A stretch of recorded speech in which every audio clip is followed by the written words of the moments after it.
On Clinton and Friends, more from Herm next when he joins Gabe and Dre on Freddie and Harry.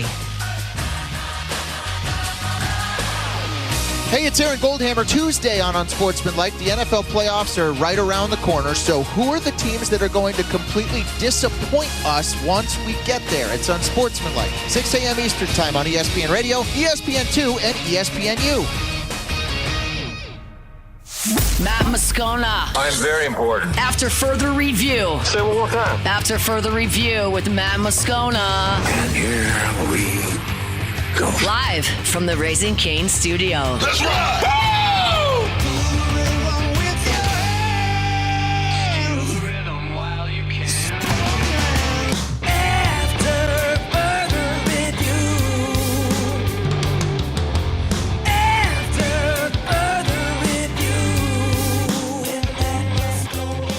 Running after further review here on a Monday presented by Relief Windows. Musso in for Moscona. Moscona enjoying his last week of vacation here. He will be back 1 week from today. Jordan Kitchens, Paul O'Neill back from his vacation. They join me and glad that you join us as well here as we have a jam-packed Monday show. LSU, the football season comes to an end. Brief thought on the Texas Bowl. I mean, it kind of is what it is, but I'll give you thoughts on the game that took place. The Saints have won 4 straight, and now we really can dive into the LSU football offseason. We have portal updates, the offensive line, just about the whole thing is in the transfer portal. Lane Kiffin on the broadcast of the Texas Bowl talked about his recruiting plan, and the way he said it, it kind of strayed away from what we all think we know about Lane Kiffin's plan in building a roster with high school recruiting in the portal, but I have some thoughts there as well. Michael Van Buren talked about his future with LSU after the Texas Bowl. So we have a lot to do, and of course Tyler Shuck as well. A couple Saints on the offensive side that I really want to dive into specifically. So we're going to get to all of that here today, and we're going to go ahead and get started, actually. It's time to pop the top on another edition of AFR with Bud Light. Drink easy. And we will get started with the Texas Bowl. LSU falls to Houston 38-35, finished the season 7-6. It wasn't all bad, but the majority of it was pretty bad. There were just a lot of things throughout that game on Saturday night and really almost into Sunday morning. There were just microcosms of LSU's season. And again, I don't want to spend a lot of time on that because it's a Texas Bowl, right? I mean, the outcome is what it is. And that's really just that. What I will say, though, is LSU couldn't have asked for a better start in that game. Barry Brown takes the opening kickoff 99 yards to the house. You force a punt on Houston's first drive. And then LSU goes 60 yards in 4 plays, touchdown. And that's one of the things that you saw with LSU's offense. The big play returned to it, but there still were some misses. The run game was still disappointing.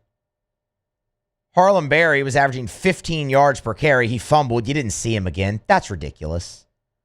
Like, as much as LSU's offense and run game had struggled, when you have a guy with that much upside who's really taken over running back one, to bench him after a fumble when you're trying to win a football game is just kind of coaching malpractice, honestly.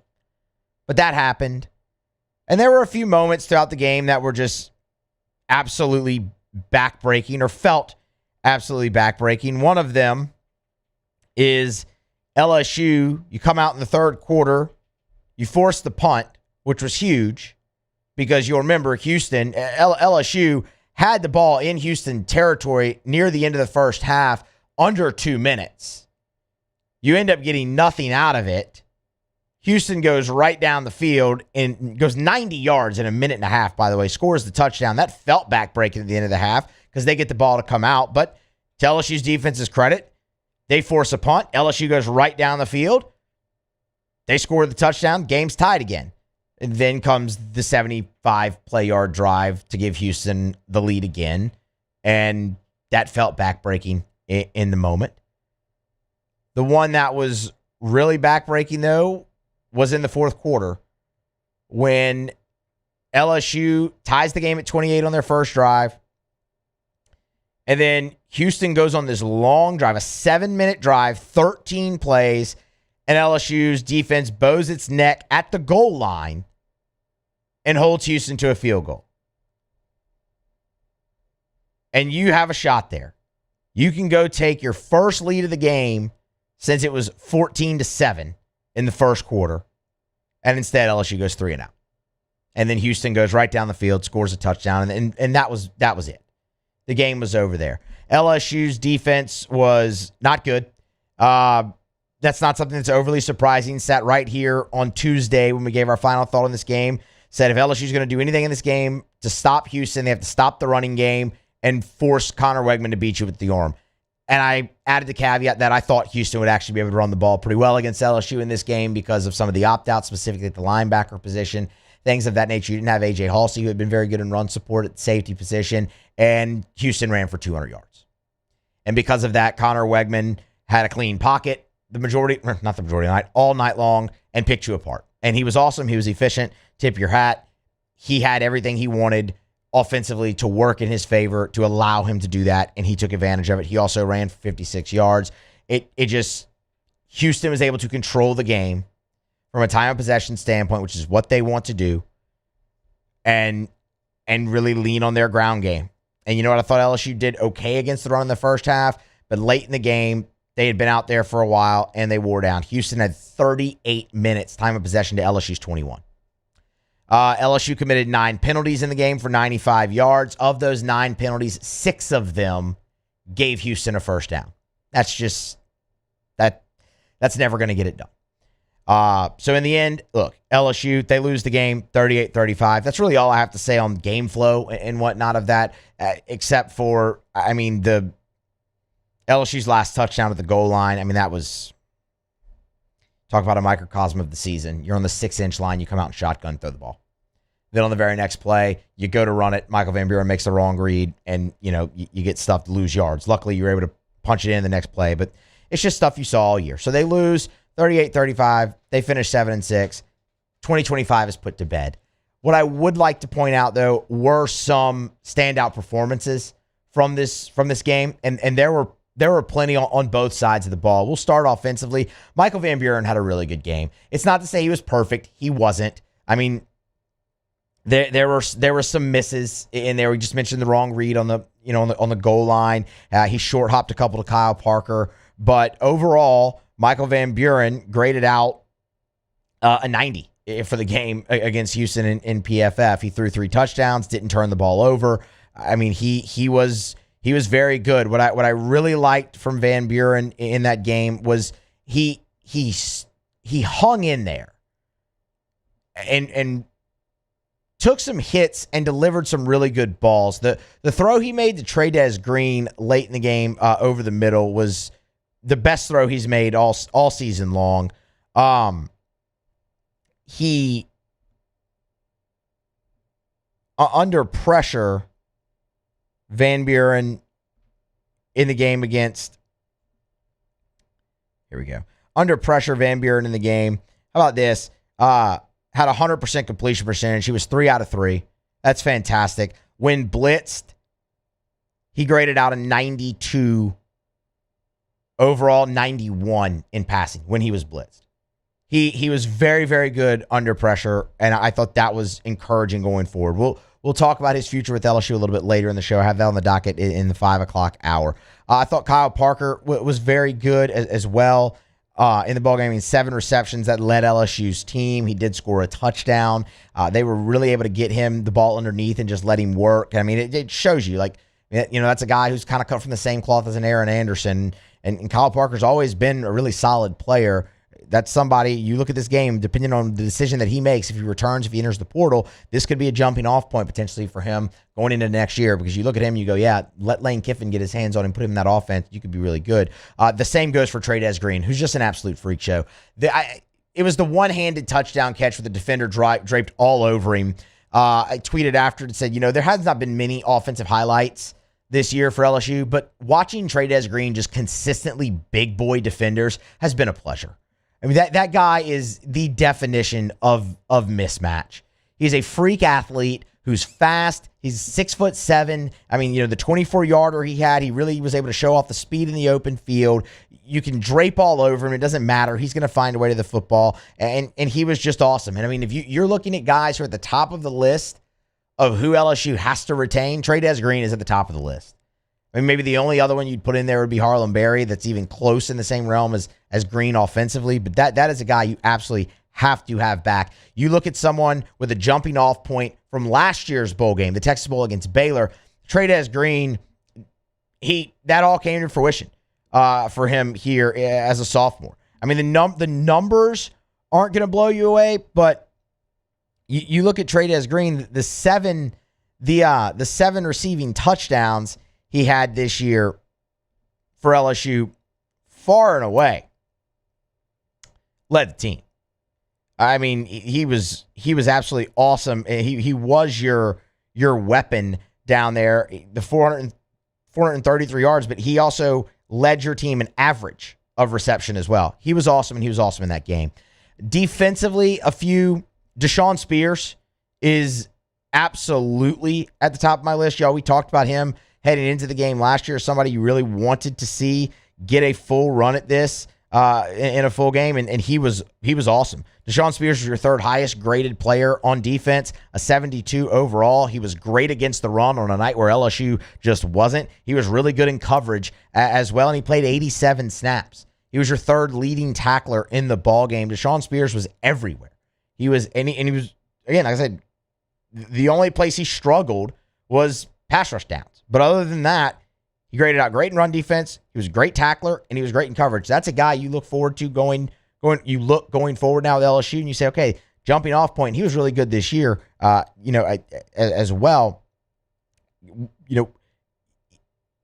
That's a cornerstone potentially for your secondary at the safety position, depending on what you can get with Tamarcus Cooley if he ends up returning. I mean, to be your starting safeties, and you feel pretty darn good about that. And PJ Woodland, man, Woodland struggled tackling in the game, but he was also strong against the run and really strong in coverage. He was your second highest graded player, and that just really caps off what was an awesome sophomore season for PJ Woodland. So I wanted to give him a shout out, and I mean, now you feel really good with him coming back kind of as your cinched in starter, hopefully there at corner, and you'll have PJ Woodland. You'll have DJ Pickett opposite PJ Woodland, hopefully in that secondary, and you feel good there. DJ Pickett had a couple rough moments in coverage, but overall I thought he played fine. So I mean, I think you feel pretty good there, going forward. So you did have some standouts. Loved the big play return to the LSU offense. It just wasn't enough because the balance isn't there, and it hasn't been all year, and you were only on the field for 21 minutes of gameplay. And that's just, that's not going to cut it. But yeah, without those big plays not there, what, hat tip. For the first time this season, LSU's offense went over 25 points against the Power 14. They scored 28 of your 35 were offensive points. So, took to the last game of the season, but you did do that. But ultimately, it's a loss, and there was plenty of ugly in the game. But did want to kind of go through all of it. So that puts a button on LSU season 7-6, and now the Lane Kiffin era can officially begin. All right, we'll grab a break. We're going to come back on the other side. The New Orleans Saints, they have won their fourth straight. They're the ones providing the excitement in football season, and it's not really something I had on my bingo card here in 2025, given the expectation for LSU. But the Saints, they keep finding ways to win, and a lot of it's on the back of Tyler Shuck and others. We'll break down their victory over the Titans next here on AFR. AFR. At Bayou Automotive, we believe in a sales process that puts you first. We want you to experience an easy purchase with clear pricing and great service. Let Bayou Ford and Bayou Chrysler Dodge Jeep Ram be your trusted partners in finding your perfect vehicle. The crew at Bayou Automotive is going to do right by you. My father, J.B. Falgu, had a vision of growth for First American Bank and the communities we serve. The bank's foundation was built on his legacy of compassion, loyalty, and dedication. Through his years of leadership, First American has prospered to heights even JB could not have imagined. I know my father would be extremely proud of the customer service and financial stability that First American provides to Southeast Louisiana. We continue to thrive because of the legacy of JB Falgu.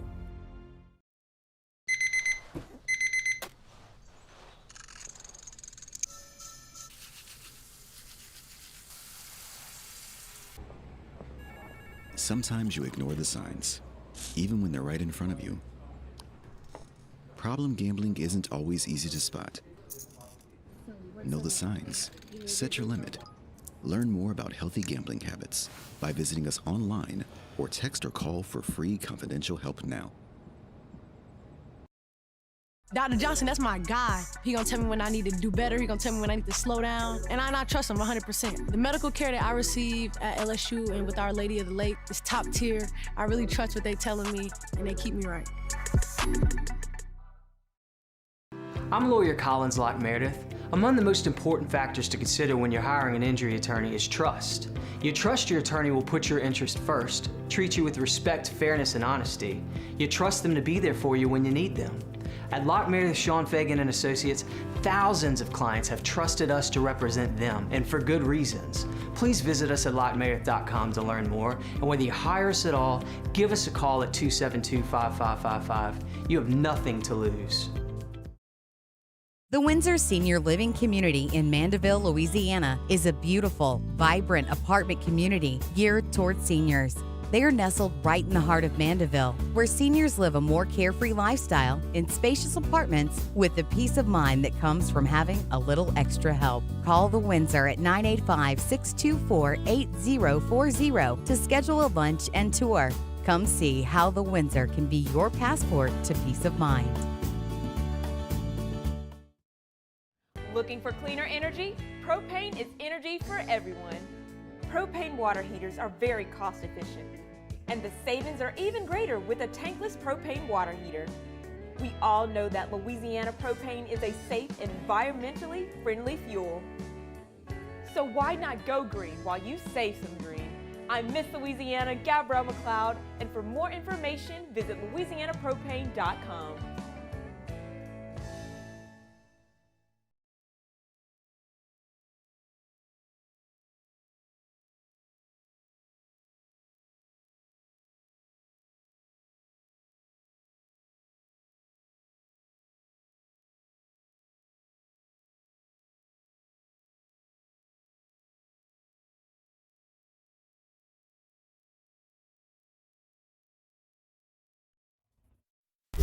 After further review, presented by Relief Windows.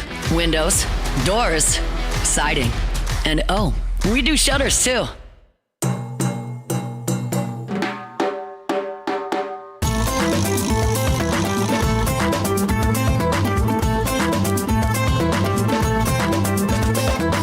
Always a pleasure to tell you about our friends at the Williamson Eye Center. Check them out online at williamsoneye.com. They've got locations all over the greater Baton Rouge area. On the Baton Rouge General Campus, I mean, you turn off a Bluebonnet onto Picardy, you make that right, and then right there at the stop sign, the building on the right, the first two floors, that's the Williamson Eye Center. State-of-the-art dry eye center, and it's full service. Of course, they have their state-of-the-art surgery center there where you can have your LASIK or whatever surgical procedure you're having, but they have your standard annual eye exam as well at the Williamson Eye Center. Learn more at williamsoneye.com. The thing I tell you every day is take the advice that I was given and change your life. To give yourself the gift of sight is absolutely incredible. If you're someone like me who spent your life with contacts or glasses, there is a way to be done with it forever. williamsoneye.com. Go see Dr. Blake Williamson for that free consultation. 924-2020, 924-2020, or williamsoneye.com for the Williamson Eye Center. Well, the New Orleans Saints went on the road up to Nashville and in come-from-behind fashion won their fourth straight game here as they go down the stretch, 34-26 over the Tennessee Titans. And, boy, it wasn't without drama. It wasn't without some frustration, and it definitely wasn't without clutch plays. And the Saints had plenty of those throughout. They were up and down the field in the second half. It's an odd thing with the Saints that, man, they just get off to these slow starts, specifically on offense. But when we look back at what we talked about heading into this game, and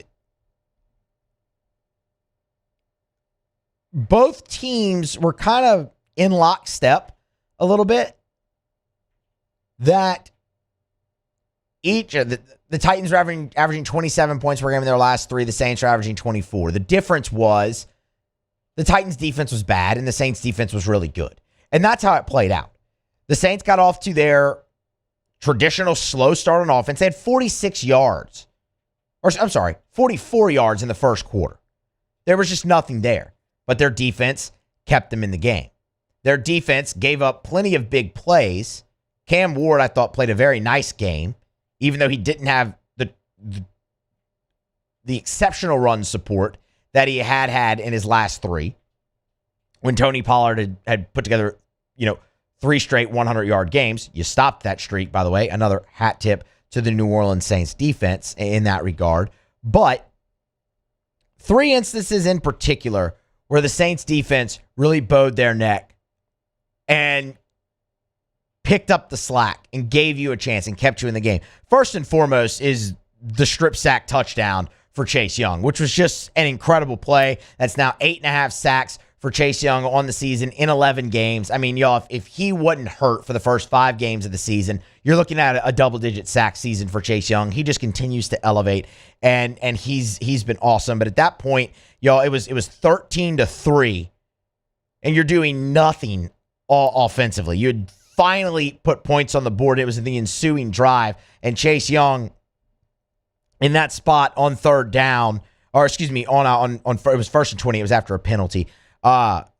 Strip sack, just rips the ball away from Cam Ward and takes it in, and you're down 13-10. Now, again, bit of backbreaking was at the end of the half. You do allow the Titans to go right down the field and score, but the other instance comes in the third quarter where it's 2017. You just scored the touchdown on the opening drive, and the Saints defense, you get the sack on 3rd and goal. They bow their neck. You hold them to a field goal at the goal line. That was massive because that was another opportunity right there for the Titans to go back up 10. You go down, get a field goal, and then again, after the Saints in the fourth quarter really started hitting their stride offensively, and you have the fumble touchback. Dante Pettis is going into the end zone, fumbles. It's a touchback. It's a 26-20 game at that point, and the Saints defense goes out there and gets a huge stop, forces the punt, and that's when New Orleans is able to go take the lead. And then Cam Jordan, man, when it's an 8-point game there late, Cam Jordan ends up with the sack where it looked like Cam Ward made yet another sensational play. But those 4 instances right there, the defense really stood their ground. Once at the goal line, and then 2 other times in Saints territory with the turnover on downs as well as the field goal to start the fourth quarter. So massive hat tip to those guys for that. Offensively for the New Orleans Saints, and I guess I should also say, shout out to Cam Jordan. I mean, just that's 9.5 sacks. He needs half sack for a double-digit sack season at 36 years old.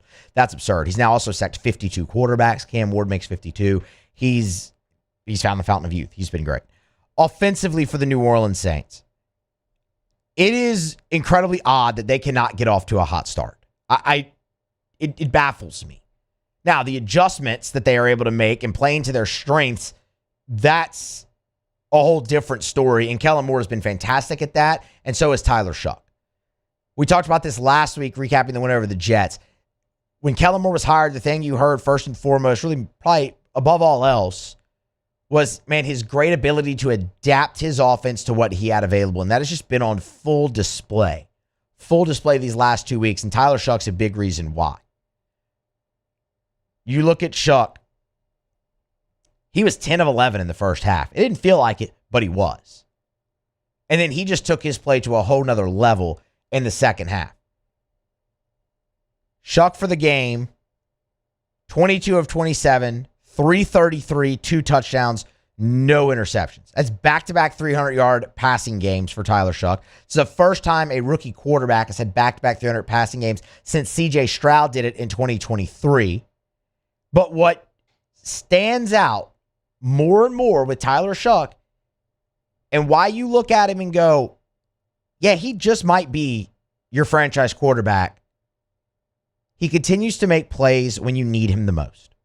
When the game is on the line, he plays his best and leads his team to victory. And I think that's what has stood out first and foremost in these offensive onslaughts of a second half that the Saints have had.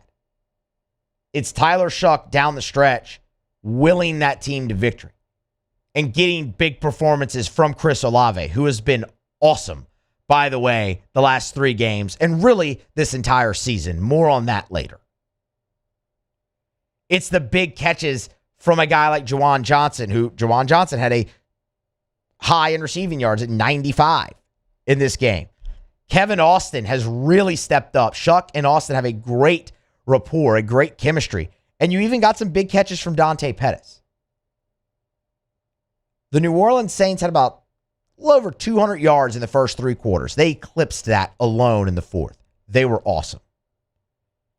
You scored on 4 of your first 5 possessions in the second half, and the only one you didn't was when Dante Pettis was going into the end zone and fumbled. The rhythm they hit was massive. And something that led to that I didn't have on my bingo card was Audric Estime. Again, without Mason Tipton, without Devon Vele, without Alvin Kamara, without Devin Neal, without Kendre Miller, without Cesar Ruiz, without Eric McCoy, and the Saints' run game has struggled all year. You need guys to step up. Audric Estime was that guy who stepped up big time for the Saints on Sunday against Tennessee.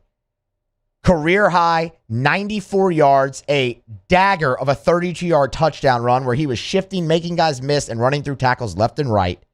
But of those 94 yards, 88 of them came in the second half. That is what ultimately took this Saints offense to the next level. You found a running game with Audric Estime, and that just allowed Tyler Shuck all the time in the world in the pocket to go out there and pick apart a Tennessee defense and a Tennessee secondary that hasn't been very good. And that's exactly what he did. Just an all-around team win. Where you look at the Saints, the slow start on offense, they were down 10 twice and 13 once, all in the first half. And then they outscored the Titans 24-6 in the second half. The defense held the line. The offense came alive late, and you end up winning this, or dominating the second half and winning by 8. Shout out to Charlie Smith. Great bounce back from him. Missed his first kick of the day, which was 43 yards. There were some wind issues, and he had been ill. But comes back, 56-yarder, 57-yarder, new career long and 57 yards. A complete team win. And I'll go back really as the unsung hero of this game should be Audric Estime. Because him almost going for 100 yards, that really opened things up and got the Saints offense into just an unbelievable rhythm where we said 4 out of your first 5 drives you scored in the second half. The only one you didn't was the fumble and touchback into the end zone. Like you were going in. It was a great run, a great catch and run by Dante Pettis, and the ball got knocked out from behind. But he still contributed plenty in that football game. Playing to their strengths. We really need to run through everything they didn't have again on offense. And it didn't matter. And a lot of that's due to Tyler Shuck and Kellen Moore. And that's why you look at this and you say, man, there's excitement. It's the first 4-game winning streak since 2020. Saints won 9 straight games that year. Drew Brees was your quarterback. You were in the playoffs. You won the division. Everything was great. And that's why you look at this and you go, okay, sure, I'll get excited maybe when they beat somebody, right? No. I'm not in that camp. There's excitement around this team, and there should be. You should feel good going forward into next year because you know who your starting quarterback's going to be. And if he turns in another season anywhere close to this, which he's most likely going to win Offensive Rookie of the Year, if he doesn't at this point, it's a complete farce in Tyler Shuck. And if he piggybacks off of this great rookie season next year and takes that jump that you hear so much about, then yeah, you found your franchise quarterback, or at least you feel like you do. You definitely know he's your guy next year.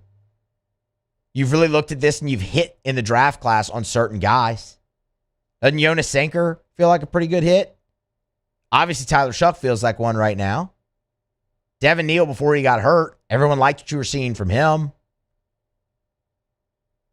Kelvin Banks has been pretty good at left tackle. There's been some growing pains in there. He had a really rough game against the Jets, but he's been solid. You made all 9 picks. Danny Stutzman. I thought Danny Stutzman was awesome on Sunday against Tennessee. He ended up with 6 stops. His snap count went up. He had 6 tackles, the same amount of stops as Demario Davis. That's a guy to be really excited about. And then I'll just go back to it. This hasn't happened in 5 years. You haven't won 4 games. I don't care who you're doing it against. You're going to tell me, the Saints have been playing a last place schedule for a while. You've had stretches like this, and you couldn't win 4 straight. You can now, and it's because of what Kellen Moore and the culture that he's instilled, where these guys are still playing hard and playing for each other.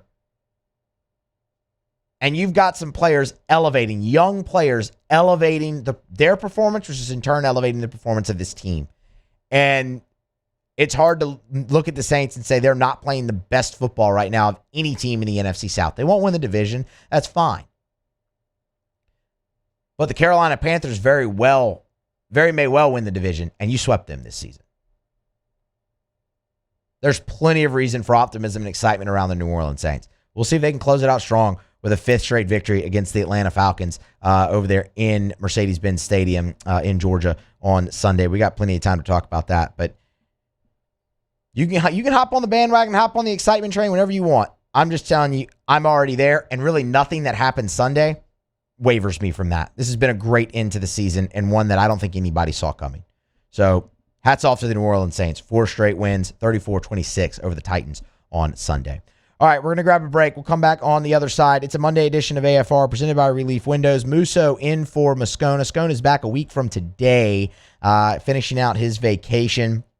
So you got me the rest of the week. We are off on Wednesday and Thursday to observe New Year's Eve, New Year's Day. We're back here for the opening of the transfer portal on Friday, which should be a massive, massive day around college football and LSU football as well. We have plenty of talk around that coming up in hour number 2 of today's show. Grab a break.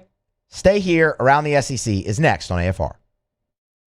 AFR. Brought to you by Glow Resources. If you are a business owner, if you're an HR manager, a VP, an ops manager, if you're the person in charge of hiring at your job, at your place of business, and you're having trouble finding the right people, you need Glow Resources. Now, I want to remind you, Glow Resources, they're exceptional when it comes to skilled blue-collar workers and also white-collar divisions. Remember, Glow Resources has a full professional placement division. So we're talking about office administrators, executive-level assistants, assistant controllers, plant managers, scheduling assistants, basically any type of office job. Accounting, HR, marketing, managerial, supervisor roles. If you're having trouble finding those people and sometimes hard to fill roles, Glow Resources specialize. They recruit nationwide. For example, they had a Baton Rouge company that was looking for an engineer. They found the employee in Florida to work the job in California. It's Glow Resources. Check them out online today. GLO, glowresources.com.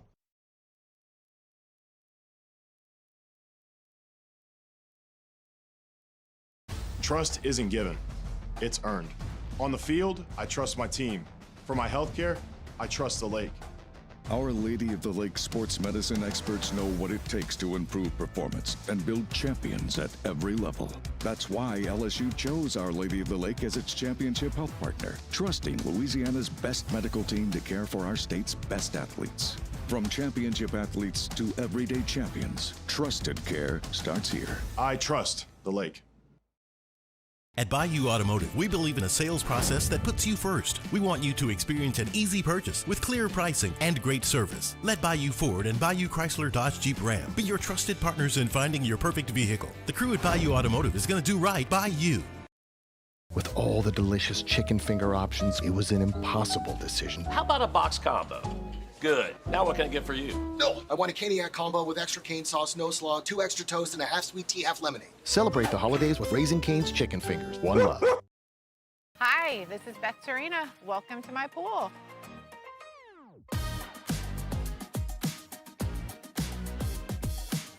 The first time I saw this beautiful pool, it exceeded every expectation that I had. They were able to get everything we wanted in this pool. It is a beautiful pool. We live out here, we eat out here, we watch TV out here. This is like our living room outside. We love this pool and everything about it. When we decided to build our pool, we called a great friend who is one of the best pool builders in the country in North Louisiana, and we said, who would you choose to build a pool in Baton Rouge? And without a hesitation, he told us Russell pools. He said their history, tradition of great builds, great pools was unmatched. So of course, who did we call? Russell Pools. The advice I would give to anyone looking to build a pool is first call Russell Pools. They'll do an incredible job. It'll be incredibly organized. It'll be time efficient. And you will have your pool in no time.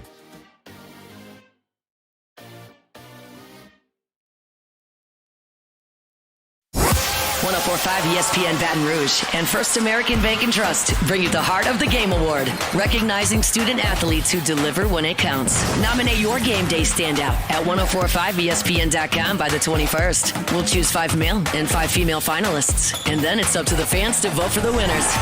Each winner gets a $250 gift card, a custom award, and the spotlight they've earned. Presented by First American Bank and Trust, a banking tradition since 1910.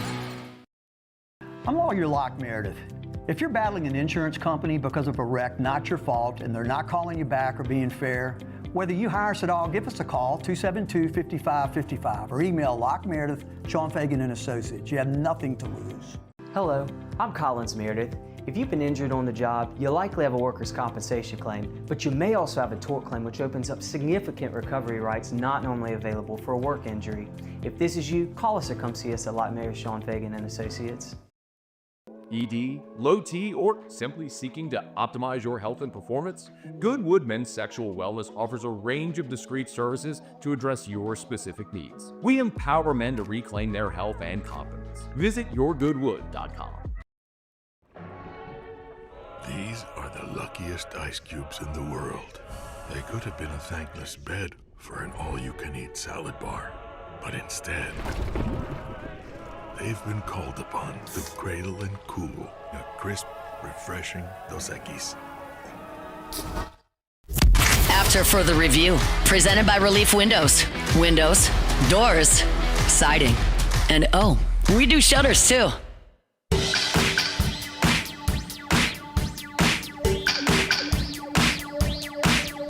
Brought to you by Relief Windows and ReliefWindows.com. You know, when we talk about Relief Windows every day, I always say windows, doors, siding. And now shutters as well. They do your indoor shutters. Same thing as the windows. Custom made, measured to fit your windows, custom fit for your windows, lifetime warranty on your windows, your shutters. But Brandon, you often hear say their number one product is customer satisfaction. And that's not just a catchy line. That's not a cliche phrase. Have an experience with Relief Windows and you'll understand. They go to the ends of the earth to make sure their customers are thrilled with the work they do. As a matter of fact, Relief Windows never takes $1 from you. You will not, no deposit, no down payment. They take all the risk. They will not take $1 until you're thrilled with the work they do. Who else does that? Only Relief Windows. Check them out online at reliefwindows.com. Before we get to around the SEC, just kind of a quick update on bowl season. You're about to see SEC teams kind of kick it a full gear here now as we get late into the bowl schedule. Tennessee, they'll face Illinois in the Music City Bowl tomorrow, 4:30 while we're on the air. The Vols are a 3.5-point favorite in that game. Then on New Year's Eve, Vanderbilt and Texas both in action. Vanderbilt in the ReliaQuest Bowl. They're facing number 23 Iowa. The Doors, a 5.5-point choice in that game. Texas, obviously, in the Cheez-It Citrus Bowl on New Year's Eve as well. They're facing number 18 Michigan, which, man, all the turmoil surrounding Michigan. A lot of coaching changes, obviously, in that one with, Sharon Moore. Biff Poggi will be the interim head coach there for Michigan for that game. But you also have a change in defensive coordinator for Texas as well, with Will Muschamp coming in.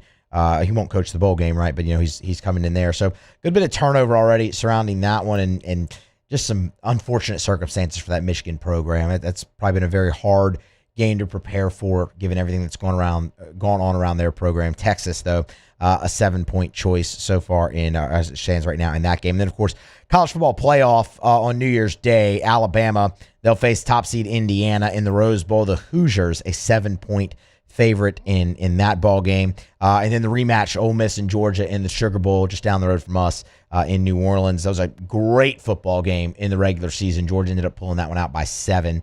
and they're a 6.5-point favorite here in this game. That's going to be really the most interesting one, and it's going to be the one where all eyes, at least here, are on that, because you think it's safe to say there's not an LSU fan alive that's rooting for Ole Miss to win that game. I think everybody wants it to just be over and move on from that. And Georgia is just a much different team the last month of the season than they were the first two and a half months. They've been awesome. They're much more physical. They look again like a Kirby Smart team. And Georgia, they were real young coming into this season. I mean, it's Georgia. For all the portal craziness, Georgia and Kirby Smart have done a great job retaining their roster and developing young talent. And I think that's been on no greater display than it was this season. So Georgia looks like the SEC's best chance to win a national championship. And outside of Indiana, they might be the favorite to win the national championship. There's Ohio State in there still too, but I like Georgia a little bit more than the Buckeyes. And then Mississippi State will round out the bowl slate outside of the playoffs on January the 2nd, Friday. They're in the Duke's Mayo Bowl, one of the greatest bowls of all time, and they're going to play Wake Forest and Jeff Lebby and the Bulldogs, a 3-point choice there. So that's kind of where things stand. Losing record so far for the SEC in bowl games, but bowl games. It's funny. I saw something on Twitter earlier. It says, are bowl games with portal and opt-outs and all that, or is that really a fair measure of a conference's strength? To which my response is, well, it depends on which conference you root for. Oh, yeah. If your conference is doing well, like if you're the Big Ten right now, you're undefeated, you're beating your chest, right? Best conference ever. But yeah. Moose, they can't wait to play an SEC team that has 1 million opt-outs just so they can be like, hey, look, does it mean more? But I mean, is that not just like, well, it just depends on which conference you root for. If you're a fan of the SEC, no, it's not an accurate, measure of strength. If you're the Big Ten, it's the only accurate measure of strength, right? So we'll see, man. Plenty of games left for the SEC, and a few that should be really, really good. That Vanderbilt Iowa game and Texas Michigan. I mean, those both should be very, very good.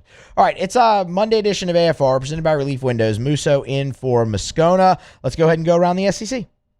Around the SEC, bringing you the biggest news from the nation's best conference.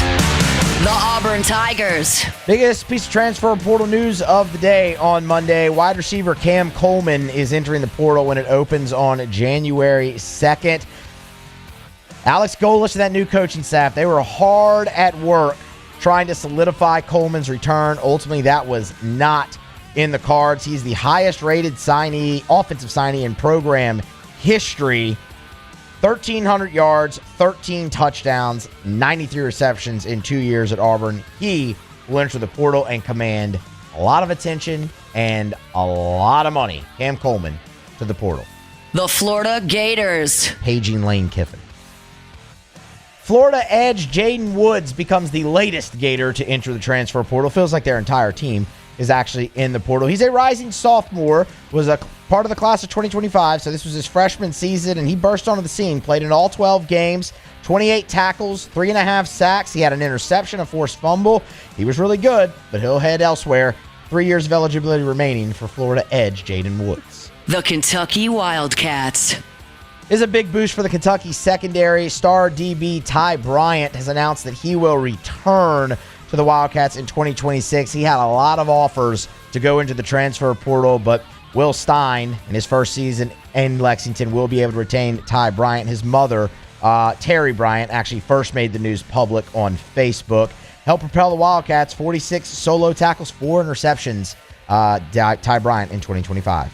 The Arkansas Razorbacks. And Ryan Silverfield and the Hogs added another member to their 2026 signing class. It is JUCO defensive tackle Antonio Sandal Bascom, 6'3", 305 pounds. He was originally set to play for Silverfield at Memphis.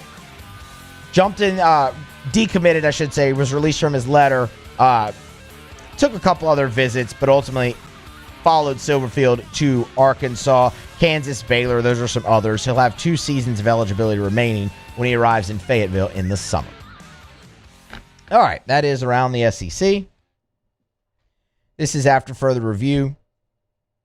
Fun story to close out the first hour of the show. You'll remember a couple weeks ago, Marshall Faulk added Ben Miles, son of Les Miles, to his staff over at Southern. Well, there's another LSU tie joining up with Marshall Faulk on the Bluff. This is one It's really exciting, man. Fired up for this former Tiger. We'll tell you who it is next here on AFR. After further review. Love telling you about our friends over at Duplessis Builders because they're going to build you a beautiful pool, build you a beautiful outdoor kitchen. They'll give you a 10-year workmanship warranty on their pool builds when the industry standard is 1. Let me say that slowly so you understand. Most pool builders, when they build your pool, they give you a 1-year warranty on their work. 1 year. Duplessis gives you a 10-year workmanship warranty because Derek is an engineer by trade. They take the time to do it right as they go through the process of the pool build, so they're building you something that is going to last, something beautiful that's going to last. You want to know why Duplessis Builders was named a top 50 pool builder in America by Pool and Spa Magazine? Meet with them one time, you'll get it. DuplessisBuilders.net. That beautiful pool, that outdoor kitchen, they can do it all for you. DuplessisBuilders.net. Gulf Coast Bank and Trust is giving our customers the power to bank anywhere, anytime during this challenging event. And we're right there with you. Our mobile banking app is a smart way to manage your money and time. Gulf Coast Bank and Trust, the bank that cares about you. Flight by Yingling is raising the bar by crafting the next generation of light beer. With only 2.6 carbs and 95 calories, this is premium refreshment 6 generations in the making. Flight by Yingling. Raise the bar. Looking for cleaner energy? Propane is energy for everyone. Propane water heaters are very cost efficient, and the savings are even greater with a tankless propane water heater.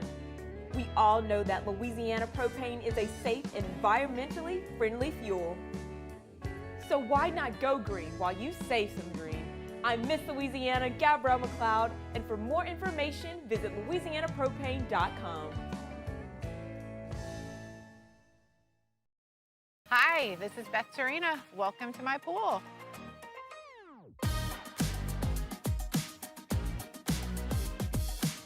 The first time I saw this beautiful pool, it exceeded every expectation that I had. They were able to get everything we wanted in this pool. It is a beautiful pool. We live out here, we eat out here, we watch TV out here. This is like our living room outside. We love this pool and everything about it. When we decided to build our pool, we called a great friend who is one of the best pool builders in the country in North Louisiana, and we said, who would you choose to build a pool in Baton Rouge? And without a hesitation, he told us Russell Pools. He said their history, tradition of great builds, great pools was unmatched. So of course, who did we call? Russell Pools. The advice I would give to anyone looking to build a pool is first call Russell Pools. They'll do an incredible job. It'll be incredibly organized, it'll be time efficient, and you will have your pool in no time.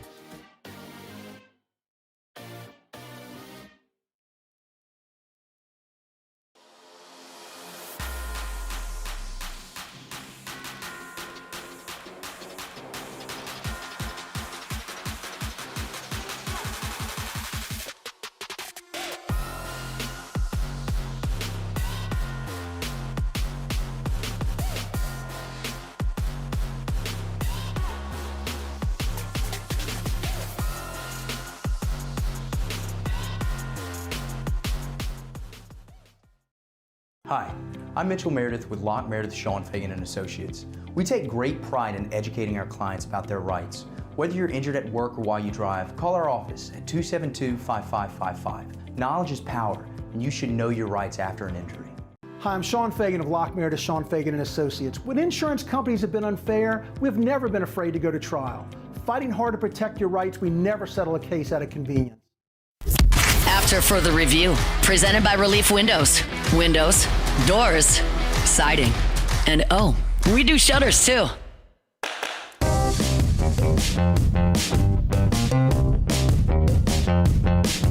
Brought by Parish Construction Roofing, parishbuilt.com, parishbuilt.com. Tell you every day do business with someone you know. That's me and Terrio and Richard Tilley and Joe Morales and Trent Davis and our whole staff. And we appreciate everyone so much who's giving us the opportunity. Our commercial roofing manager, Matt Pearson, sent us all a text that we were just awarded a large commercial roofing job today, and they heard us talking about it. And yes, of course, at your home, any roof repair, replacement, we love to help you out. We can install gutters for you. We do soft wash, do all of it.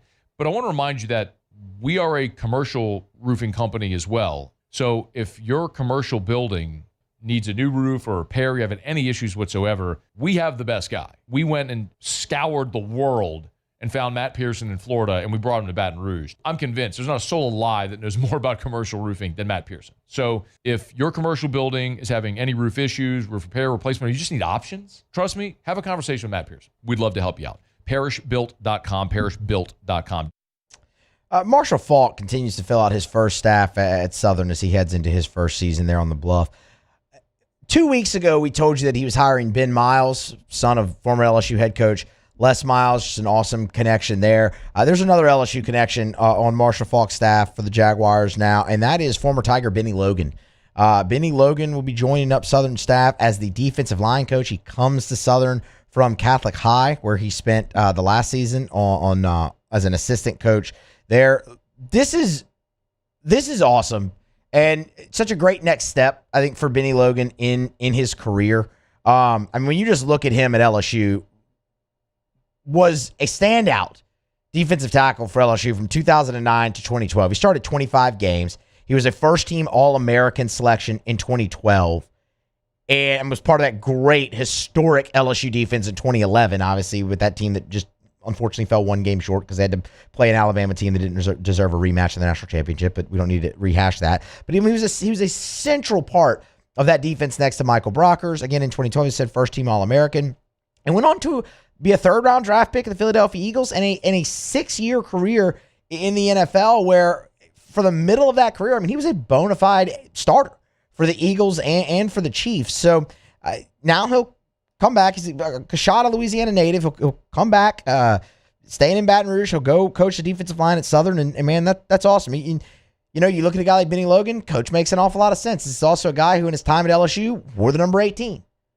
I mean, and that is leadership. That is everything that it embodies to be an LSU Tiger, character, all of those things. So, like I said, he was with Catholic High as an assistant coach. They're already back in Baton Rouge, but cool to see him make the jump now from high school and a very good high school program, one of the best high school programs in the state, obviously in Catholic, now up to the college level at Southern on Marshall Faulk's staff. And I mean, again, it's a great opportunity for Benny Logan as well, just for him to further his career in coaching, which is obviously his aspiration right now, to be around veterans and just not just of coaching, but of the game of football like Marshall Faulk. There's a lot to learn there. So, man, congratulations, Benny Logan, defensive line coach for the Southern Jaguars on Marshall Faulk's inaugural staff there on the Bluff. Their season will get underway, obviously, this coming fall in 2026. So hats off and shout out Benny Logan. Awesome honor. Okay, let's see. Didn't set to put a button here on hour number one. That flew by. Talked to LSU's loss in the Texas Bowl, the Saints, and their fourth straight win. We got a lot more to come here as well. Really going to dive into first two segments of hour number two. Portal and roster building for LSU heading into 2026. Because one position LSU absolutely has to address was the weakest position on your team a year ago, and that was offensive line. And you've already seen plenty of turnover at that position. Want to update you with the very latest on LSU's offensive line, who's in the portal, what numbers look like, and how much they need to target, and if there's guys that could potentially get out of the portal to return to LSU. And then Lane Kiffin said something very interesting when he was on the broadcast in the second quarter of the Texas Bowl, talking with Tom Hart and Cole Kublik. And I believe it was Cole who asked the question. And Cole asked him about roster building at LSU and the mix between high school and portal. And Lane Kiffin, I don't want to say contradicted himself. I don't think that he really did. But his comments on emphasis on a high school class and portal, it kind of flew in the face of everything that we know or think we know of how Lane Kiffin builds rosters. I did some digging into that a little bit today, and I have some thoughts. So that's going to really be our first two segments of hour number two, focusing on LSU's roster in 2026. We still have plenty to come as well. Michael Van Buren's future, Tyler Shuck, and his just how he continues to elevate his game and the New Orleans Saints Rookie of the Year, all of that. SportsCenter is next, national headlines, and we'll be back with Hour 2 of AFR. Stick around. After further review. Love telling you about Arco Power Systems, ARCCO, arco.com, arco.com. That's Arco Power Systems. We talk about generators a lot in Louisiana, especially all along the Gulf Coast, where we're sort of in this storm belt right here in the Gulf Coast. Well, of course, a lot of people have home standby generators. When we talk about Arco Power Systems, these are not home standby generators. This is industrial generator power. This is for your business. I mean, just think about it. When the power goes out, be it a hurricane, an ice storm, snow like we had last year, power goes out. What do you do with your business? Well, being offline is not an option. That's why you need Arco Power Systems. ARCCO, arco.com, arco.com, arco.com. Just look at all the locations. Baton Rouge, Bossier, Harvey, Lake Charles, Mandeville, Mobile, LaPorte, Texas, San Antonio, Little Rock, Houston, Dallas. They're everywhere. So if you're a business and you need standby power for your business, you need Arco Power Systems. ARCCO, arco.com, arco.com, arco.com. Trust isn't given, it's earned. On the field, I trust my team. For my healthcare, I trust the lake. Our Lady of the Lake sports medicine experts know what it takes to improve performance and build champions at every level. That's why LSU chose Our Lady of the Lake as its championship health partner, trusting Louisiana's best medical team to care for our state's best athletes. From championship athletes to everyday champions, trusted care starts here. I trust the lake. At Bayou Automotive, we believe in a sales process that puts you first. We want you to experience an easy purchase with clear pricing and great service. Let Bayou Ford and Bayou Chrysler Dodge Jeep Ram be your trusted partners in finding your perfect vehicle. The crew at Bayou Automotive is going to do right by you. These ice cubes could have been a thankless bed for an all-you-can-eat salad bar. But instead, they cradle and cool the crisp, refreshing Dos Equis. Nicely done, ice cubes. Investing in a new roof doesn't have to be overwhelming. At Pelican Roofing, we offer 0 interest for 21 months because everyone deserves a safe, secure home. Trusted, local, affordable. Pelican Roofing, making quality roofing affordable for South Louisiana families.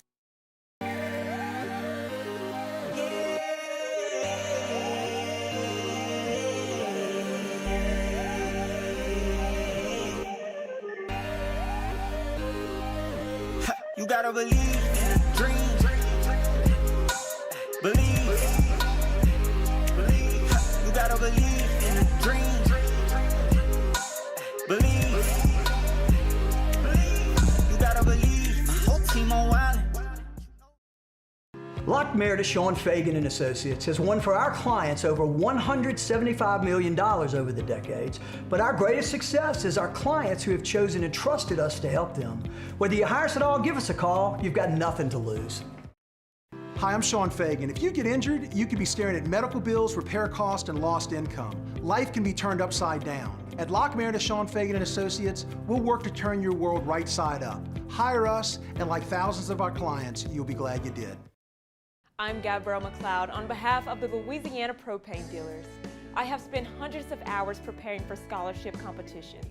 That preparation paid off when I won the Fitness and Talent Awards along with the title of Miss Louisiana. The Louisiana Propane Dealers are also pretty talented and want you to be prepared for when the power goes out. Visit LouisianaPropane.com to find out about propane generators and other safety tips. Louisiana Propane, it truly is the fuel for our future. Supreme Jasmine is premium American-grown rice.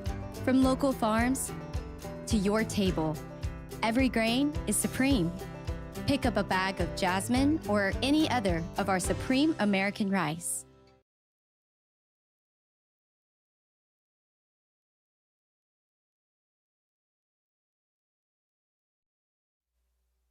This is SportsCenter. I'm Christine Lisi. Chiefs coach Andy Reid not ready to retire just yet. Told reporters today he plans to return next season. He's 18 wins away from passing George Halas for third on the career list. Ravens and Steelers will be the final game of the 2025 NFL regular season on Sunday Night Football. Winner captures the AFC North and 4 seed for the playoffs. Loser heads home for the season. It's also a coaching hot seat game for Baltimore's John Harbaugh and Pittsburgh's Mike Tomlin. believes ESPN NFL analyst Dan Orlovsky. And if it's Mike Tomlin and the Steelers, Mike Tomlin is an elite coach. But you are going to say two things. One, how did this collapse happen? And then two, when do they start over at the quarterback position? Ravens the same way. Like if the Ravens collapse and Lamar doesn't play and they don't find a way to get in and they can't beat Pittsburgh, the noise is going to be super loud around John Harbaugh as well. Ravens QB Lamar Jackson's status to be determined because of a back contusion. Notre Dame football coach Marcus Freeman, potential candidate for NFL coaching vacancies, back with the Fighting Irish in 2026. Hey, it's Aaron Goldhammer. Tuesday on Unsportsmanlike. The NFL playoffs are right around the corner, so who are the teams that are going to completely disappoint us once we get there? It's Unsportsmanlike. 6 a.m. Eastern Time on ESPN Radio, ESPN2, and ESPNU. Matt Moscona. I'm very important. After further review. Say it one more time. After further review with Matt Moscona. And here we go. Live from the Raising Cane studio. Let's ride!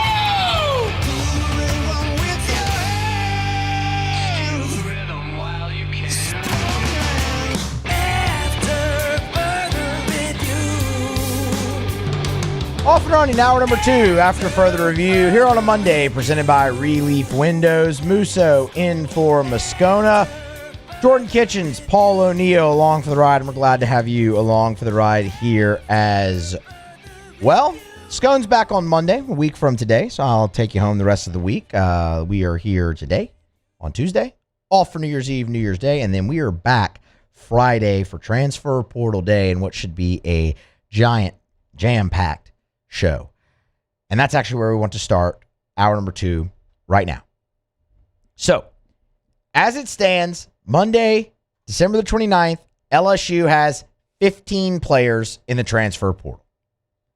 A lot of them aren't really surprising, but 15 players in the transfer portal, and there will be more. Of those 15, 6 of them are offensive linemen. And that's really what I want to focus in on in this segment. Now, last week, we were sitting here talking, and we saw Carius Kern go into the portal, and then we saw Cohen Eccles the very next day go into the portal as well. And we broke each of those down, talked about it, and said the turnover is far from done at that position. And here we are now, not even a week removed from that, and 6 LSU offensive linemen have entered their name in the transfer portal. Is your worst unit in 2025? There's obviously going to be change there, and there needs to be change there. And there's change at every level. There's change at the coaching level with Brad Davis out and Eric Walford coming in on Lane Kiffin's staff, and there's going to be change in the personnel, and both of those are warranted. Let's be clear. Let's get that right out of the way right now. Both of those are warranted. But how do you approach this now? Because you look at this,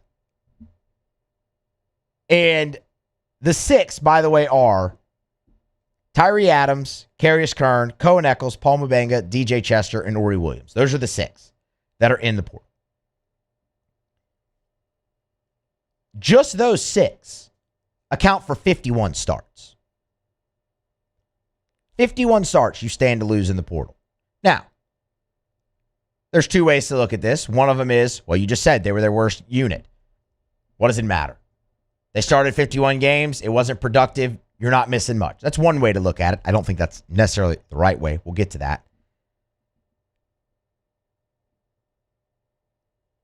The other way to look at it is, man, you stand to lose a lot of depth.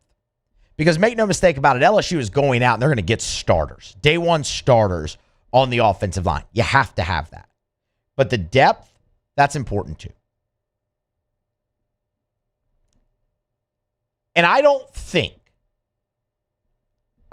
believe, as I sit here and talk to you right now in this very moment, I don't believe that all 6 of those players leave. I think some of them end up back at LSU. I think what you're seeing right now in the portal era is you're seeing guys like you would in the NFL go and test the market. Their agents are encouraging them to do that. Now, it's a lot more risky in college than maybe in the NFL because once you enter your name in the transfer portal, there's no guarantee that you have no ties to the school anymore. They don't have to take you back if they don't want to. You could go test the market. It's not there for you, and then you're just out of luck.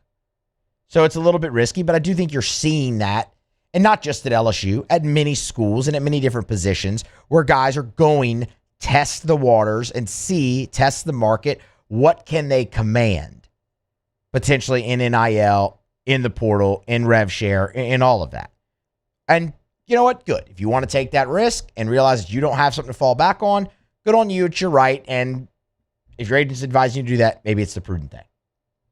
And I think there's some of that happening here with LSU. But that's still 51 starts. And if you look at what that leaves you with, it's not much. Of starting offensive linemen, because Josh Thompson's also out of eligibility, that leaves you with just Weston Davis, slated to return right now. So, I mean, you're looking at a lot of Tyler Miller, who's a freshman offensive tackle, didn't play at all. Solomon Thomas, you have him, didn't play at all, right? Kyrie Lee, junior, redshirt freshman guy, both Bordelon brothers. It's Ethan Callaway, Braden Augustus. It's depth. It's not experience depth like you could potentially have with any of these six if they decide to pull their name out in return. I should also mention Braylon Moore. I mentioned of your starting offensive line, Weston Davis, the only one slated to return.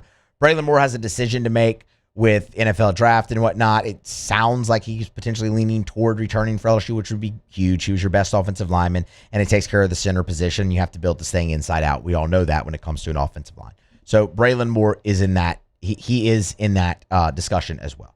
But outside of that, it's a lot of guys who just haven't played. That's the other way to look at it. So what might this look like in the portal for LSU, and can it be successful? Here's the thing. You can go and get plenty of guys in the transfer portal. In this most recent cycle, Lane Kiffin at Ole Miss signed five offensive linemen in the portal.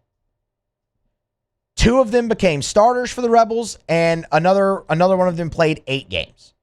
So that's a pretty good hit rate. But what worries me about that is the continuity aspect. If you do lose these guys, and you're basically looking to rebuild your entire offensive line, continuity does become a concern, because that was another thing that was a concern for LSU this entire season. Y'all, a week before the opener at Clemson, they benched Weston Davis in practice and had Carius Kern out there playing right tackle. That's a week before the season. They were not settled. The continuity was not there. And then you had injuries and poor play, and it just shuffled the offensive line constantly throughout the season. And you look at improvement and the lack of it throughout the year, that's not the be-all, end-all of it, but that's certainly part of it. So if you're going to have to go out there and basically replace a full offensive line, maybe outside of Braylon Moore, because I think he's the only one who has a starting spot locked down for next year, how quickly can they gel together as a unit? And what do you have behind them as well? He can go get the numbers.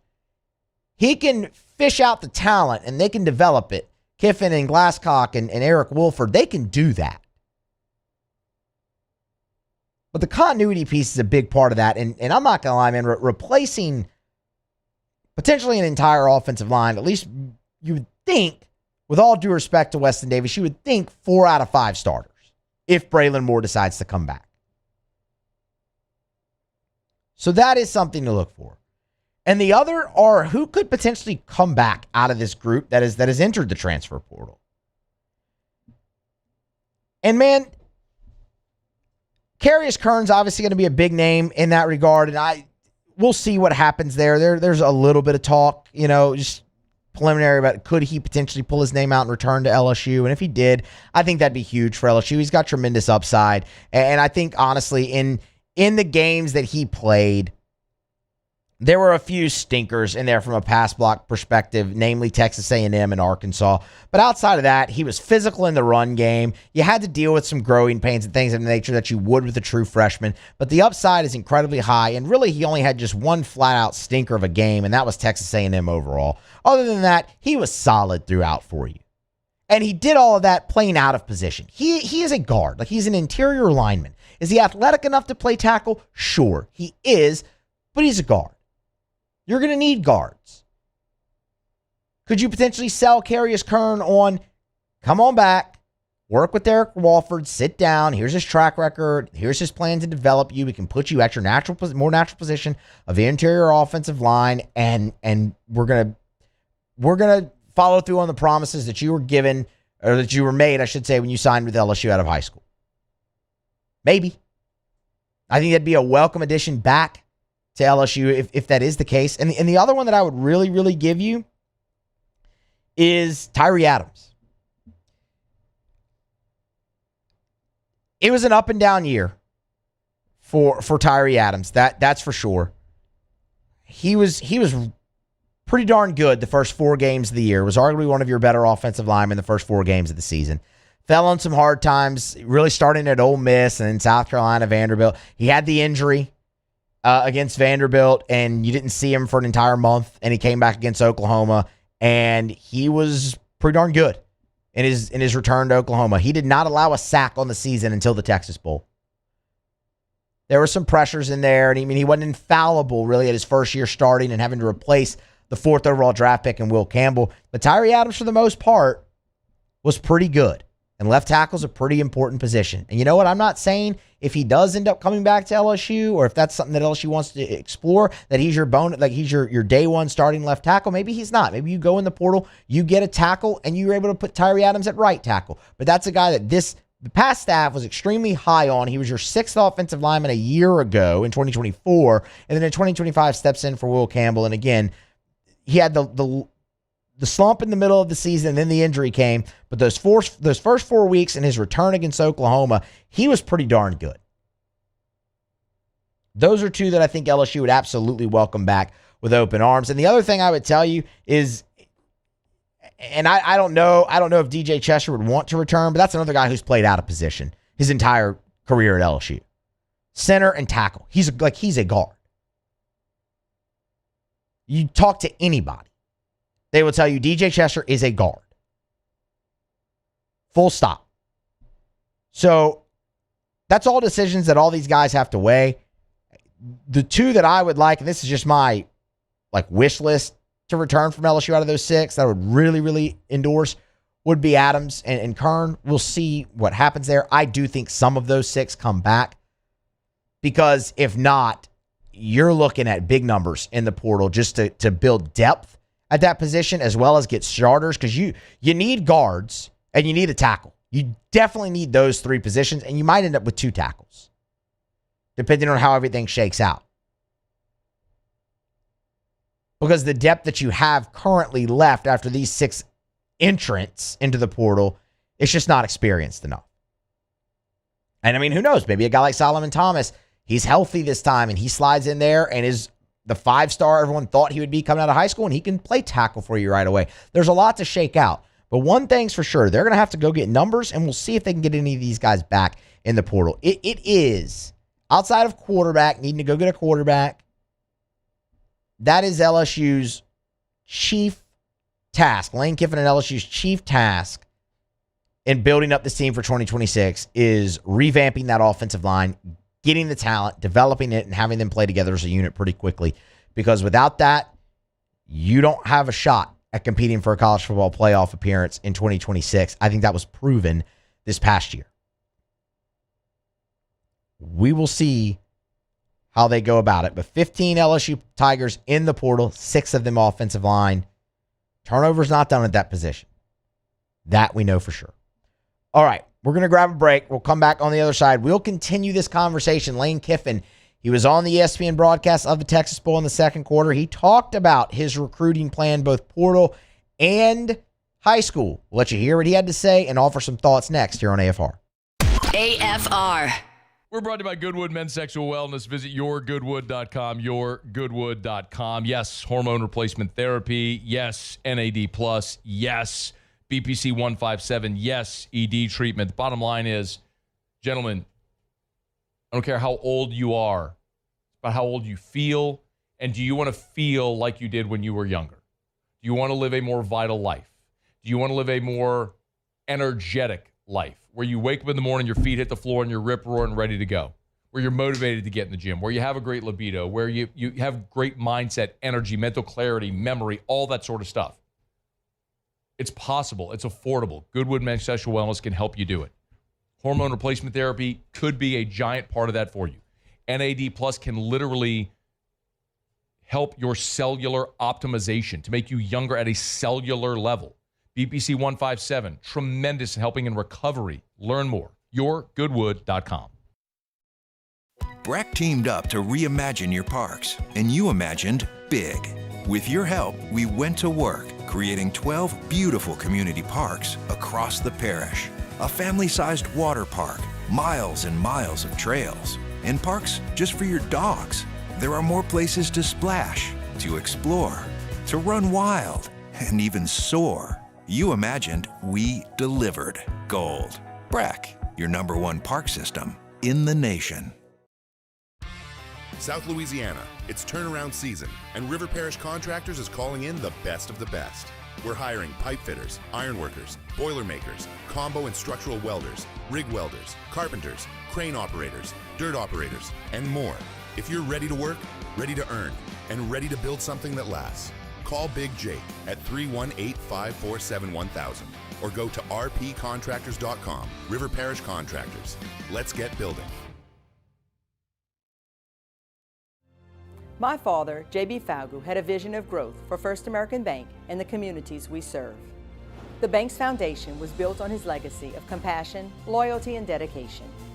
Through his years of leadership, First American has prospered to heights even J.B. could not have imagined. I know my father would be extremely proud of the customer service and financial stability that First American provides to Southeast Louisiana. We continue to thrive because of the legacy of J.B. Falgu. This menu is a masterpiece, delivers every time. This is the worst party ever. Raisin Cane's! Let's go! The party is saved! Peter, Mr. Billingsley. Celebrate the holidays with Raisin Cane's chicken fingers. One love. We typically think of stress as being bad for us. At Our Lady of the Lake and LSU, we are researching how certain types of stress, such as exercise, can be good for our immune health. By studying people under extreme stress, such as athletes, astronauts, service members, and first responders, we're learning how to improve the immune health of everyone. That's the power of research. That's the impact of champions. Together, we roar.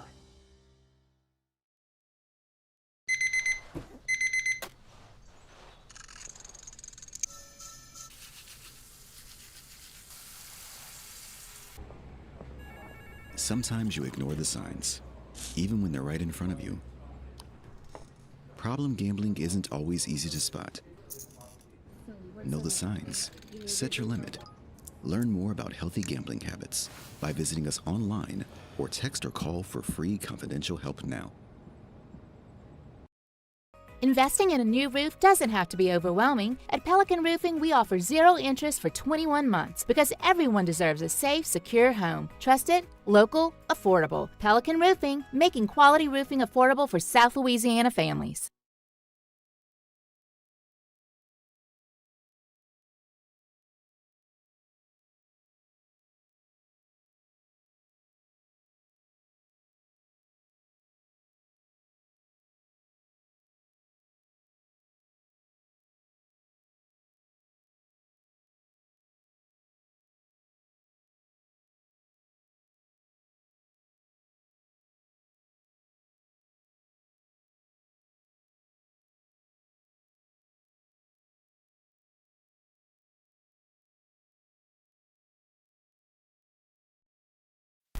After further review, presented by Relief Windows.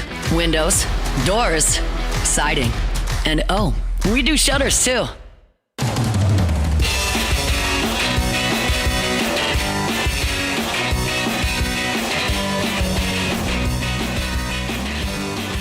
All right, back here on AFR, Monday edition presented by Relief Windows. Musso in for Scone. Hope everybody had a very Merry Christmas, Happy Holiday season as we continue to lead you up to the new year, to 2026. And it'll be a big one It'll be a big one for LSU football. In the last segment, we talked about the current players in the portal and really focusing on the offensive line as a whole. Because there's 6 Tigers, 6 offensive linemen currently in the portal. What that might mean for next year, who could potentially pull their name out, and how Lane Kiffin builds it, things of that nature. What I want to do here is much more of a broader discussion on Lane Kiffin's plan to build a roster. Because what's the one thing you've heard about Lane Kiffin? Portal King, right? Portal King. That's who he is. He's going to go out there and build the roster in the portal. But the conflicting part of that you've also heard, and part of this is from Lane Kiffin himself, is about the state of Louisiana and wanting the recruiting base, the high school recruiting base in the state of Louisiana. Don't take Lane Kiffin's word for it. We'll let you hear him in a moment, but make no mistake about it. I think everybody understands and knows this. Nick Saban advised Lane Kiffin to take this LSU job and called it the best job in football.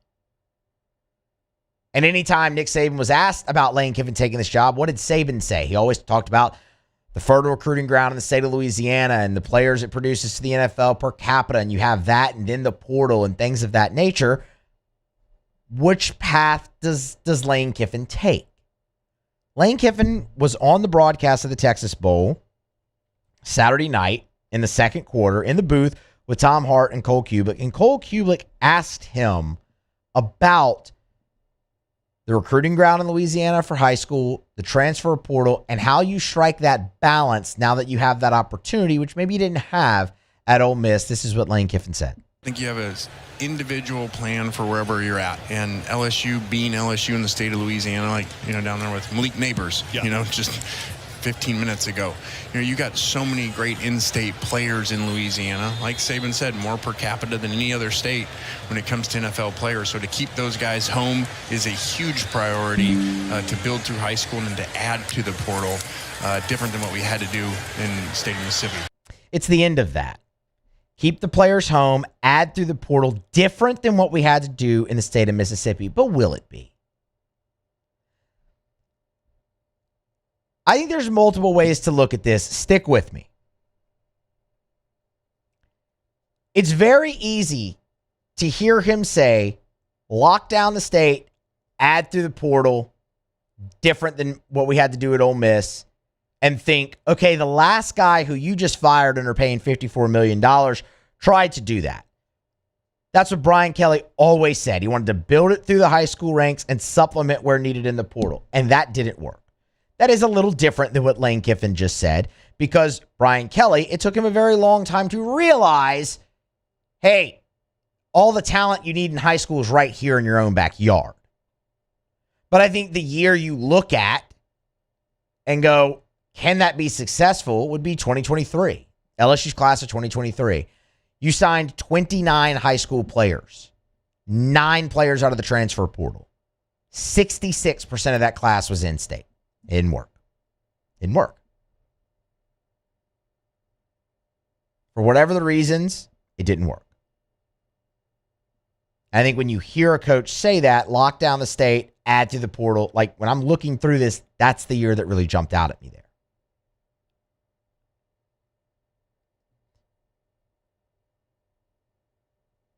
But this is different with Lane. The question I have is, what does locking down the state mean? Because I 100% believe him when he says that. Hey, that is absolutely part of the reason, and a big part of the reason Lane Kiffin took this job. So I believe him. And Lane Kiffin, throughout his time at Ole Miss, even when NIL took off, routinely signed 20-plus guys out of the high school class. The caveat there is, in the last 3 seasons, in all of them, the last 3 cycles, they have signed more transfers than they have high school signings, even with signing 22, 23 guys out of high school. He overhauls the roster because people leave, because high school players leave after 1 year, because guys who you get in the portal who don't necessarily play, they're more of deputies, they leave if there's not a clearer path to the team. So he overhauls, entirely. Is that what locking down the state means? That you're going to go sign 20 some odd players and a lot of them are going to be from Louisiana in high school and then you're going to just add 25, 30 in the portal as well? Maybe. It was successful for him at Ole Miss. You talk about the last 3 years, him doing that, that's when they hit their height. They're 3 straight 10-win seasons. Now the best season in school history where they added 32 players out of the portal but signed 23 in the class of 2025 high school. Maybe that is what it looks like. Or does it look like what you just did this year? Where you only signed 14 high school players, but you signed 4 out of the top 5 players in the state of Louisiana. You got Lamar Brown. You got Richard Anderson. You got Bryson Martinez. Is that what it looks like? Maybe. Because to me, signing 4 out of the top 5 players in the state, that's a pretty good lockdown of the state. And now you'll go and you'll see a massive disparity in what was portal adds to the high school class, because it kind of has to be. I think what you will see is what you saw from him the last 3 years at Ole Miss. Maybe it won't be 20, 23 guys out of high school, but it wouldn't surprise me if it was 16, 17 to 19. Maybe you get a 20 in there, with a lot of it being in state. If you're getting 10 guys from the state of Louisiana, maybe in that, call it 18 players, 19 players you signed in the high school class, that's locking down the state pretty good. And then you can go add 25, 30 if you need to out of the transfer portal, and you have a much better mix than you did at Ole Miss, because the talent level in Louisiana is better. I'm not going to tell you it's far and away better, but it is better. Every statistic bears that out. The high school talent in Louisiana is better than the high school talent in Mississippi. Plus, you're the only Power 4 school in town. We don't need to rehash it. We all know that, right? But that's where I look at this and I go, okay, it's different, and he can do that. It's just looking at it a different way, where the number might not be as great, but if you're getting 4 out of the top 5 and then you go portal it, that's a pretty balanced out class with a lot of talent, and that's a difference than what he had at his previous stop. You look at this with Brian Kelly, there was just 1 year where Brian Kelly signed more transfers than high school players. And it was 2022, out of necessity, because they had to. Because what he inherited was a team of 34 scholarship players, and yet you had to be able to compete early and immediately, which they did. They made it to the SEC championship. You had to do that. The problem is, the other cycles, that wasn't the case. Even a cycle ago, LSU signed 23 high school players and 18 out of the portal. So even then, it's different. But when you hear Lane Kiffin say, high school, lock it down, add in the portal, I don't think he means it to an extent of we're building through high school first and adding through the portal. Lane Kiffin's going to overhaul this roster plenty. It's how he's had his success. And why, just because you're at a new spot with more resources, why would you change what you do? You wouldn't. That's how you've had your success. You just use the resources and the tools to better your process and hopefully have even more success, which is what he's hoping to do. So while that was an interesting soundbite, and I'm sure it caught a lot of people's ear, definitely caught mine, because, well, hey, man, that's what the last guy just tried to do, and he just got fired. There's different ways to do it, and I think it all depends on your definition of locking down the state. Because, again, 4 out of the top 5, it's locking down the state pretty darn good for the class of 2026. And that's what LSU did. And hopefully you develop those guys, and Lamar Brown becomes a multiple-time All-American at LSU and is a great Tiger. Same for Richard Anderson. Same for Bryson Martinez. Same for Jabari Mack. Like, same for all those guys. That's the hope. And we'll look back at that and go, man, what a great class in Louisiana, even though it was only a 14-member signing class from high school. You get the top, and then go get starters for the rest of it out of the portal. And it'll be much more balanced here, or it should be, than it was at Ole Miss. It'll be fascinating to watch. And again, I'll say this. I don't think this current cycle is really a fair representation of it. Watch the class of 2027 and what they do there, how they build it that way, because Lane Kiffin has to go overhaul this roster right now if he wants to compete, in 2026. There's just going to be a giant disparity. This is not his first full go at it. 2027 will be. And that'll really, really be your telltale sign, I should say, of how this might go with him in his time at LSU. One thing's for sure, expectations couldn't be higher, and success year one is a must. We'll see how they get it done. Long way to go. Portal officially opens Friday, January the 2nd. All right, we're going to grab a break. We'll come back on the other side, flip the conversation back to the New Orleans Saints. One player who's in long-term contract talks, and those have been kind of a point of controversy at points throughout the season, just so happens to be having a career year. We'll talk about that next on AFR. AFR. Let's Rev, R-E-V, letsrev.com, letsrev.com. You ever just get super frustrated at super slow internet? Oh, we've all been there, man. The little spinning wheel, slamming your keyboard or your mouse, pounding the desk because it's so frustrating. Your internet's so slow. Storm comes, knocks the power out, knocks the internet out, knocks the cable out. You're so frustrated. Maybe that's just me because I get kind of angry about things. But it's annoying. Nobody wants that to happen. Rev can help. They're local and 5 gigs, lightning fast speeds, and backed by an all-fiber network. Fiber. It's buried under the ground. I mean, you don't have to worry about a storm coming knocking the power lines down. Let's Rev. Listen, more than 70,000 Louisiana homeowners and business owners trust Rev. You should as well. REV. 90 years of local experience. LetsRev.com. LetsRev.com. Dr. Johnson, that's my guy. He gonna tell me when I need to do better. He gonna tell me when I need to slow down. And I trust him 100%. The medical care that I receive at LSU and with Our Lady of the Lake is top tier. I really trust what they telling me, and they keep me right.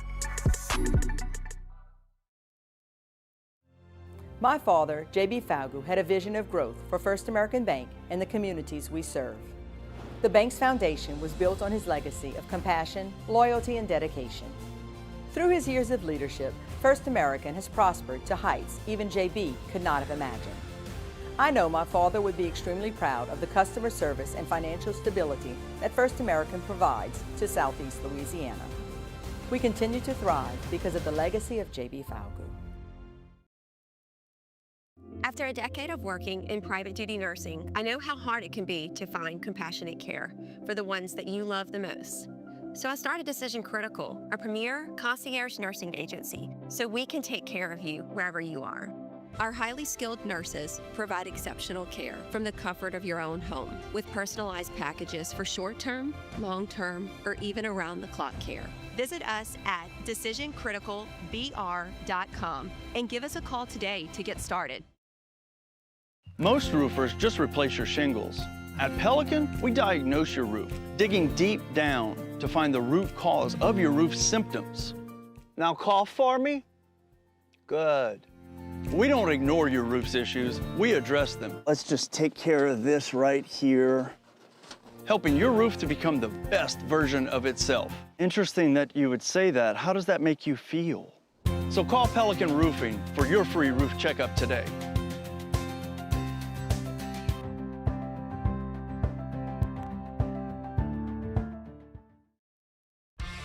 South Louisiana, it's turnaround season, and River Parish Contractors is calling in the best of the best.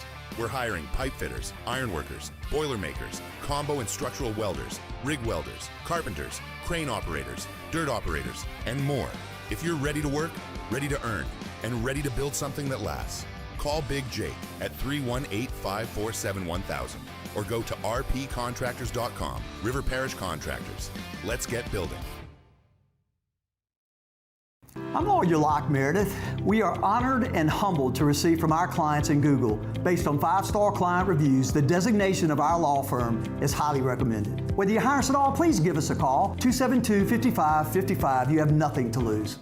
Hi, I'm Mitchell Meredith. Injuries happen when you least expect them to, making your life more complicated. At Locke Meredith Sean Fagan and Associates, we know this and we strive to help each of our clients during these times. Whether you hire us at all, give us a call at 272-5555. Raising Cane's is our victory meal. After further review, presented by Relief Windows. Windows, doors, siding, and oh, we do shutters too.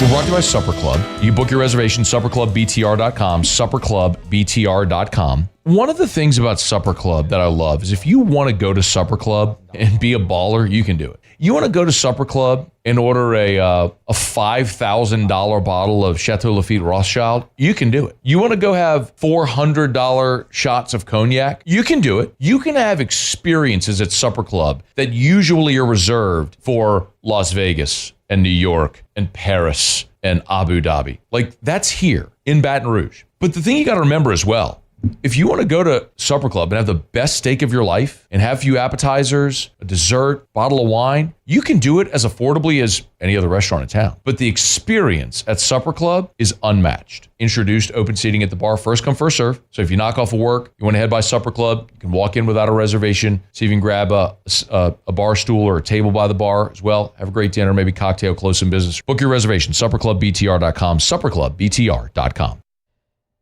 There's a lot of players for the New Orleans Saints who are elevating their game during this current 4-game winning streak. Tyler Shuck is chief among those. He is on his way to what should be an Offensive Rookie of the Year winning campaign. He has been awesome and has, in many ways, willed this team to victory.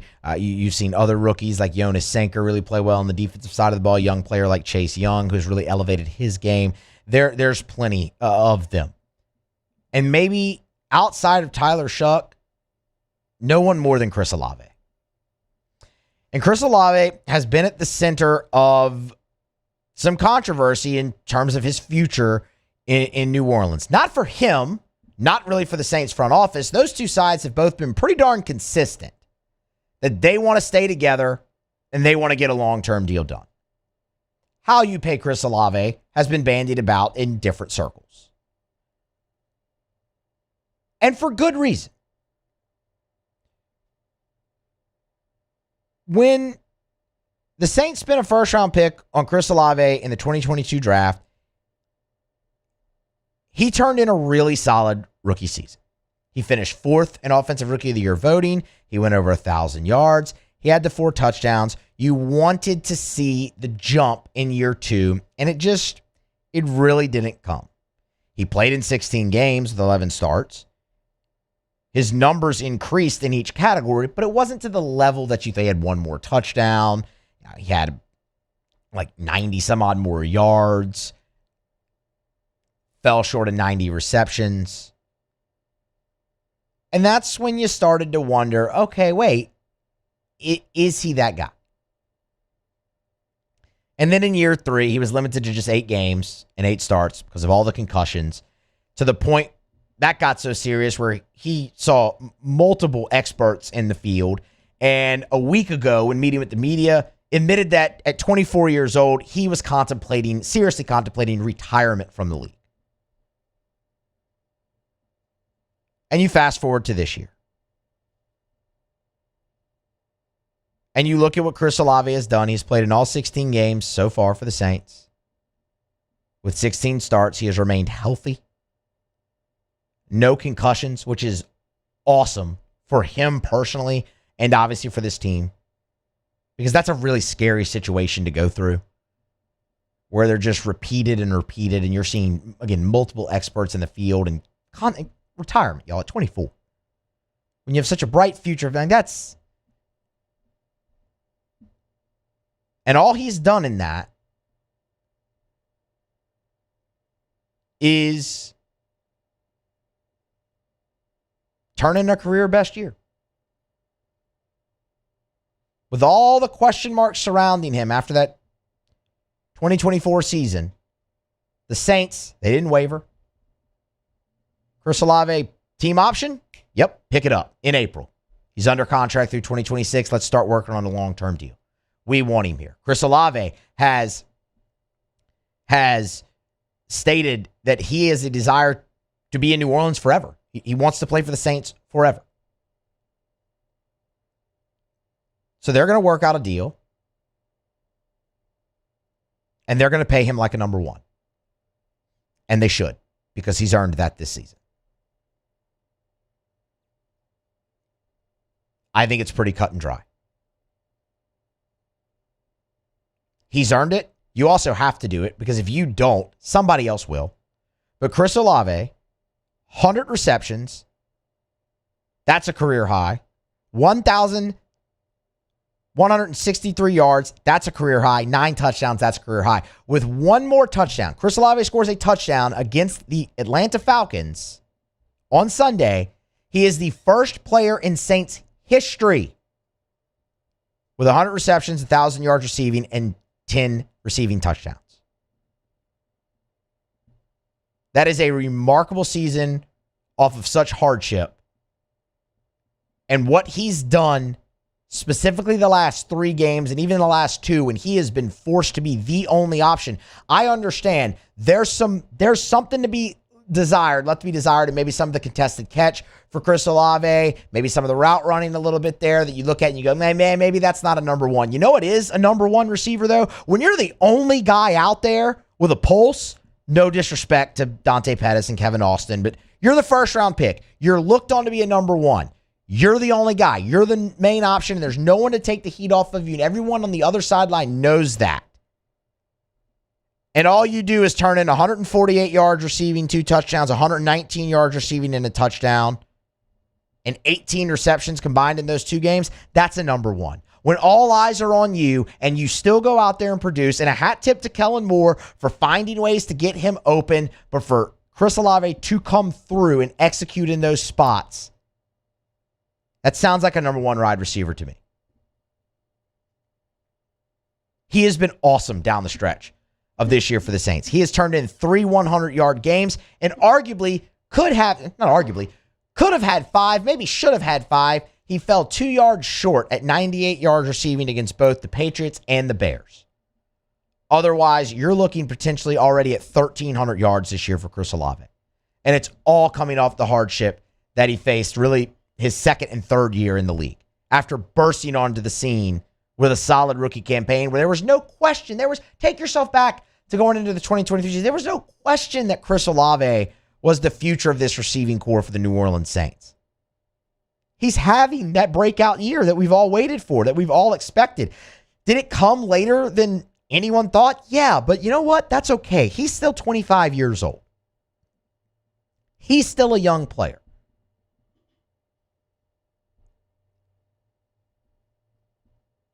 And I'd rather him turn in the career year when you're looking to sign him to a contract than not.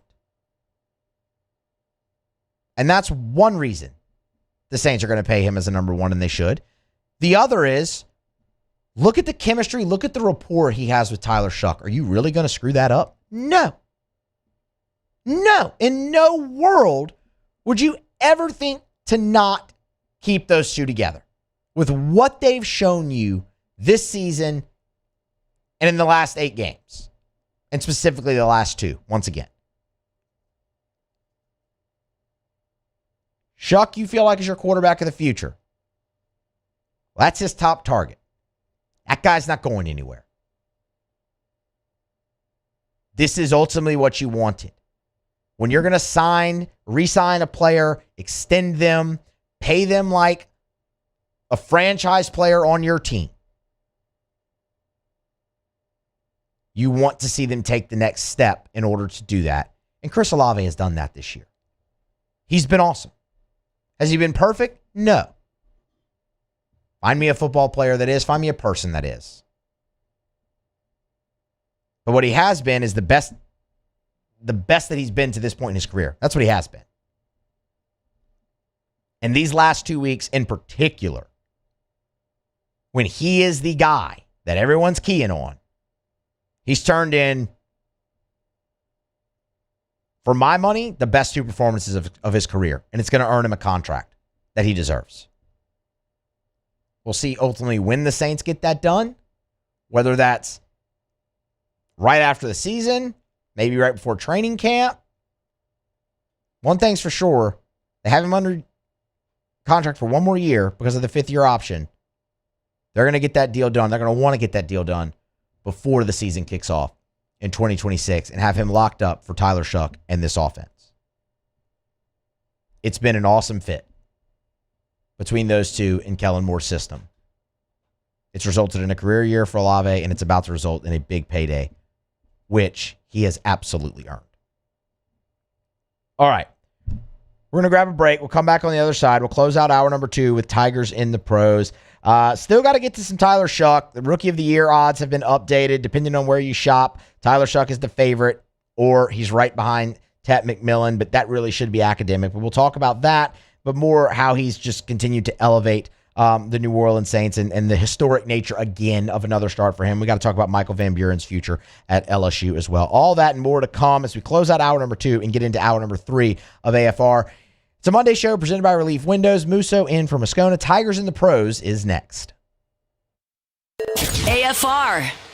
Christmas is in the rearview mirror, and maybe you didn't get what you want, so how about you gift it to yourself? Go by Clegg's Nursery, any of the 4 locations, and they got tons of options. Yeah, they still got a great selection of poinsettias, a lot of beautiful plants that love this cooler weather. And remember, this is still the perfect time to go plant that fruit tree, that citrus tree that love this cold weather. So get by Clegg's Nursery, an amazing selection at any of the 4 locations. You know where they are. Siegen near Airline, LA 16 in Denham, Mid-City on Donmore, and the Garden Center on Greenwell Springs. Tell you every day to buy local, shop local. And yes, they still have an amazing selection of outdoor decor. The tuned wind chimes we tell you about all the time, the bird feeders, the hummingbird feeders, all of the different doormats and garden decor. They've got it at any of the 4 Clegg's Nursery locations. So do what I've told you to do for, a decade now. Buy local, shop local, and be sure to tell them Matt sent you in to Clegg's Nursery.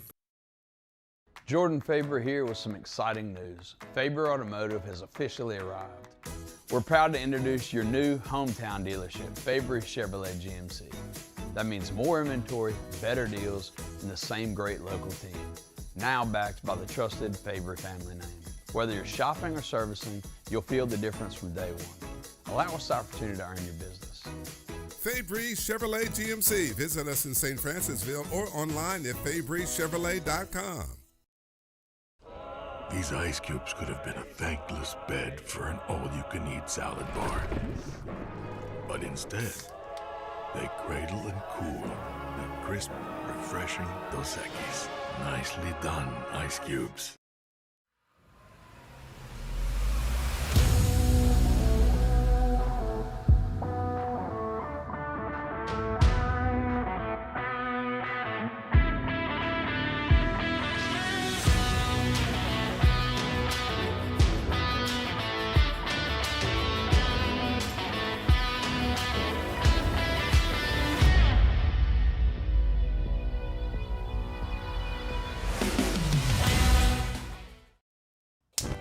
Looking for cleaner energy? Propane is energy for everyone. And when you're cooking with clean, affordable propane, you're cooking with gas. In the wintertime, nothing heats a home like Louisiana propane. And when you need hot water, propane's got you covered. Oh, and you won't regret that propane generator when the power goes out. I'm Miss Louisiana, Gabrielle McLeod, and to find more information and to find a propane dealer near you, visit LouisianaPropane.com.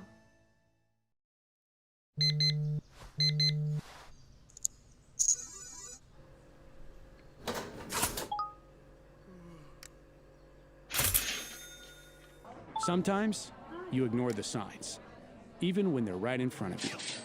Problem gambling isn't always easy to spot. Know the signs, set your limit. Learn more about healthy gambling habits by visiting us online or text or call for free, confidential help now. Men, age is just a number. Don't let it dictate how you feel. Goodwood Men's Sexual Wellness has anti-aging services that can help you look and feel your best. Visit yourgoodwood.com and discover a renewed sense of vitality. With all the delicious chicken finger options, it was an impossible decision. How about a box combo?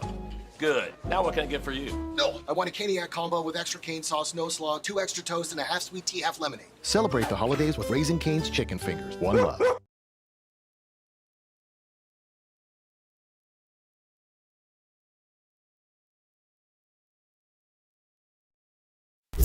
After further review, presented by Relief Windows. Windows, doors, siding, and oh, we do shutters too.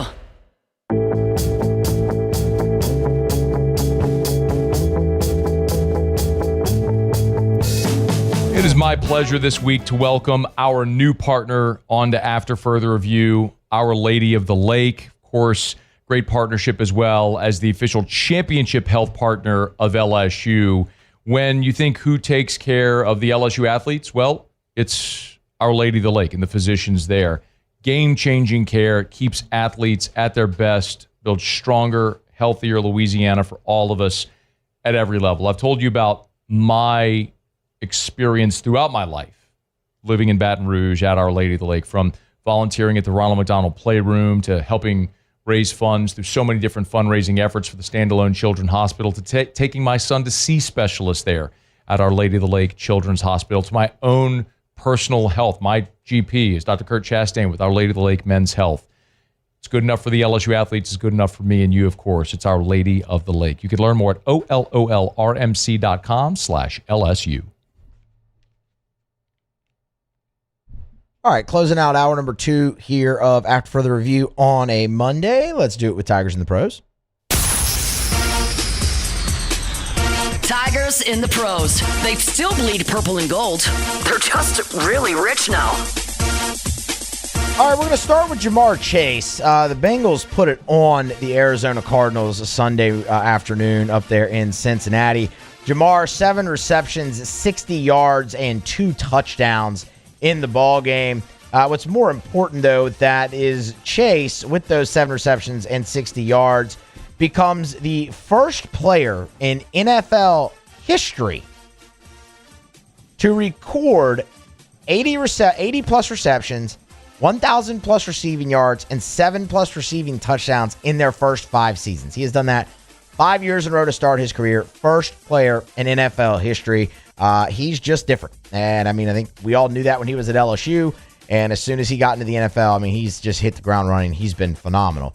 Joe Burrow for the Bengals was also awesome. 24 of 31, 305 yards in the game, 2 touchdowns, no interceptions. Joey B also carried the ball twice for 2 yards in the game as well. But Jamar Chase, really the story there. Congratulations to him on another awesome NFL record.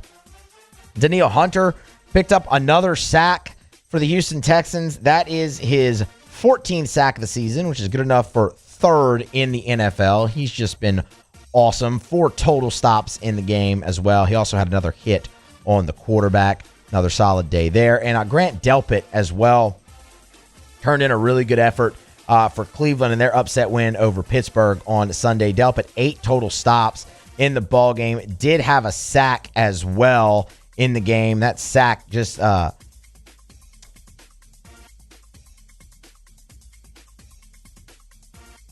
What did the sack do?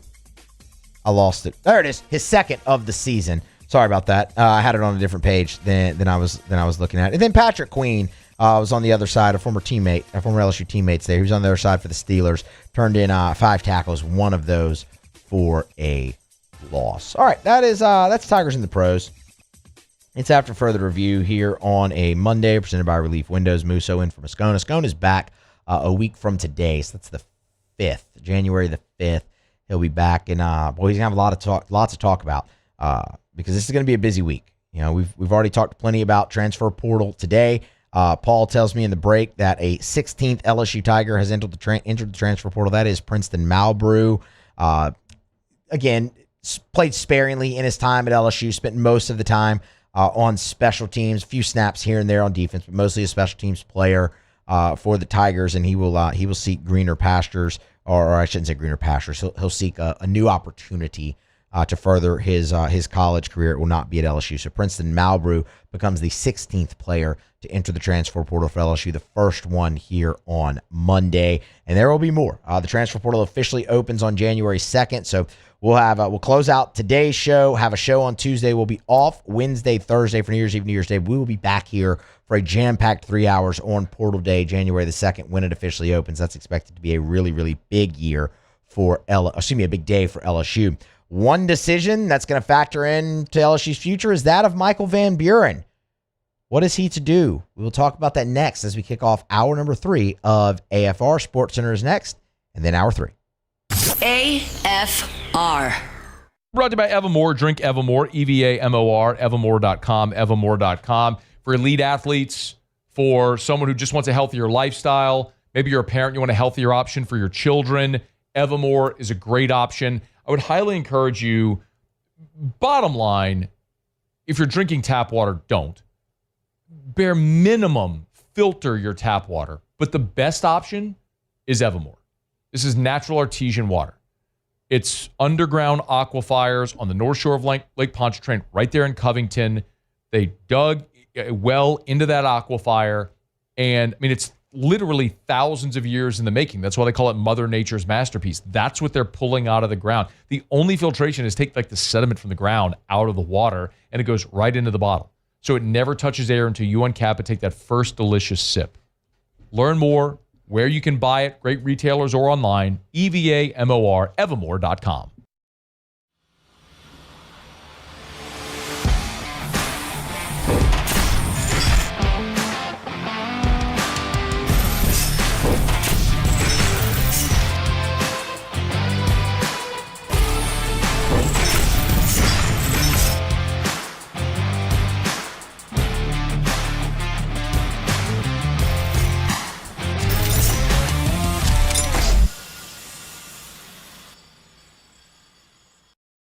With all the delicious chicken finger options, it was an impossible decision. How about a box combo?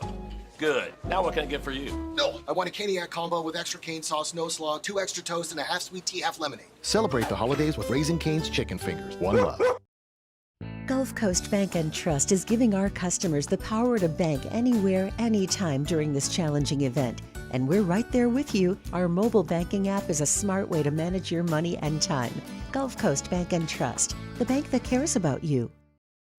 Flight by Yingling is raising the bar by crafting the next generation of light beer.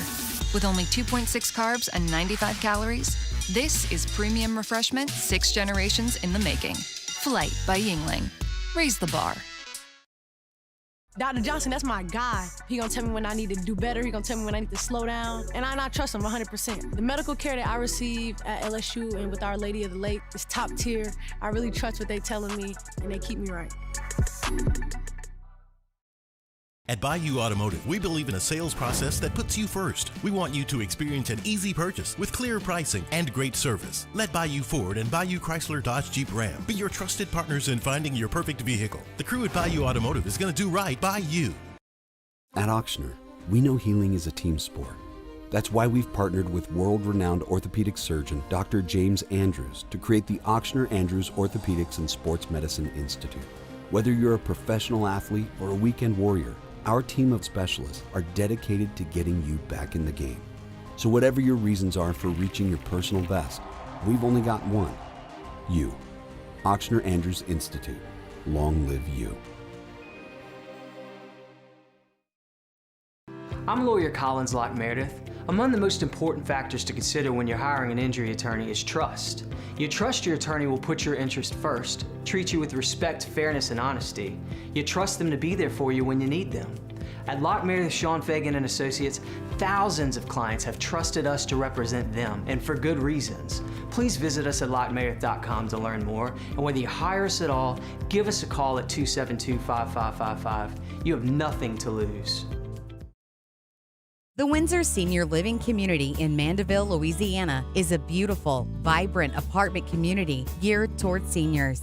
They are nestled right in the heart of Mandeville, where seniors live a more carefree lifestyle in spacious apartments with the peace of mind that comes from having a little extra help. Call the Windsor at 985-624-8040 to schedule. This is SportsCenter.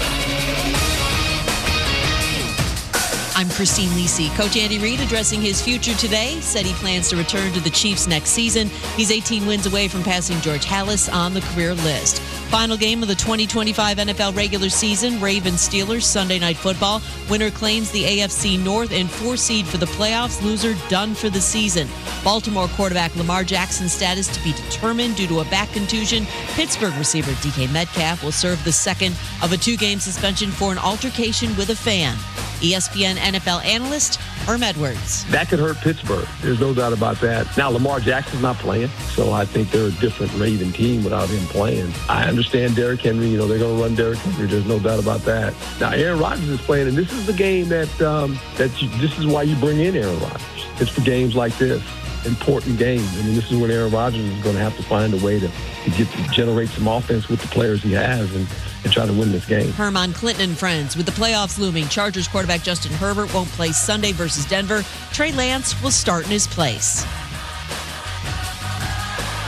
ESPN Radio is presented by Progressive Insurance, making it easy to save money. When you bundle your auto policy with home, condo, or renters, you'll earn a multi-policy discount. Easy to bundle, easy to save. Visit Progressive.com. Matt Moscona. I'm very important. After further review. Say it one more time. After further review with Matt Moscona. And here we go. Live from the Raising Cane studio. Let's ride!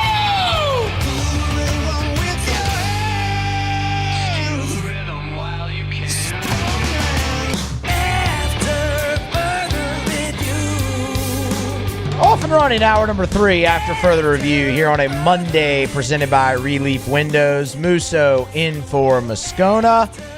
Jordan Kitchens, Paul O'Neill, they're along for the ride. Glad you are as well. If you're still on your holiday vacation, which I'm sure many of you are, thank you for making us a part of that. If you had to go back to work today and you're just getting in the car and heading home, we appreciate you making us a part of your day just in general there on your commute home. Thank you very much. And it's been a great show so far. We got a jam-packed hour here to close things out. I want to start with some LSU football. I'm going to start with Michael Van Buren and his future. So,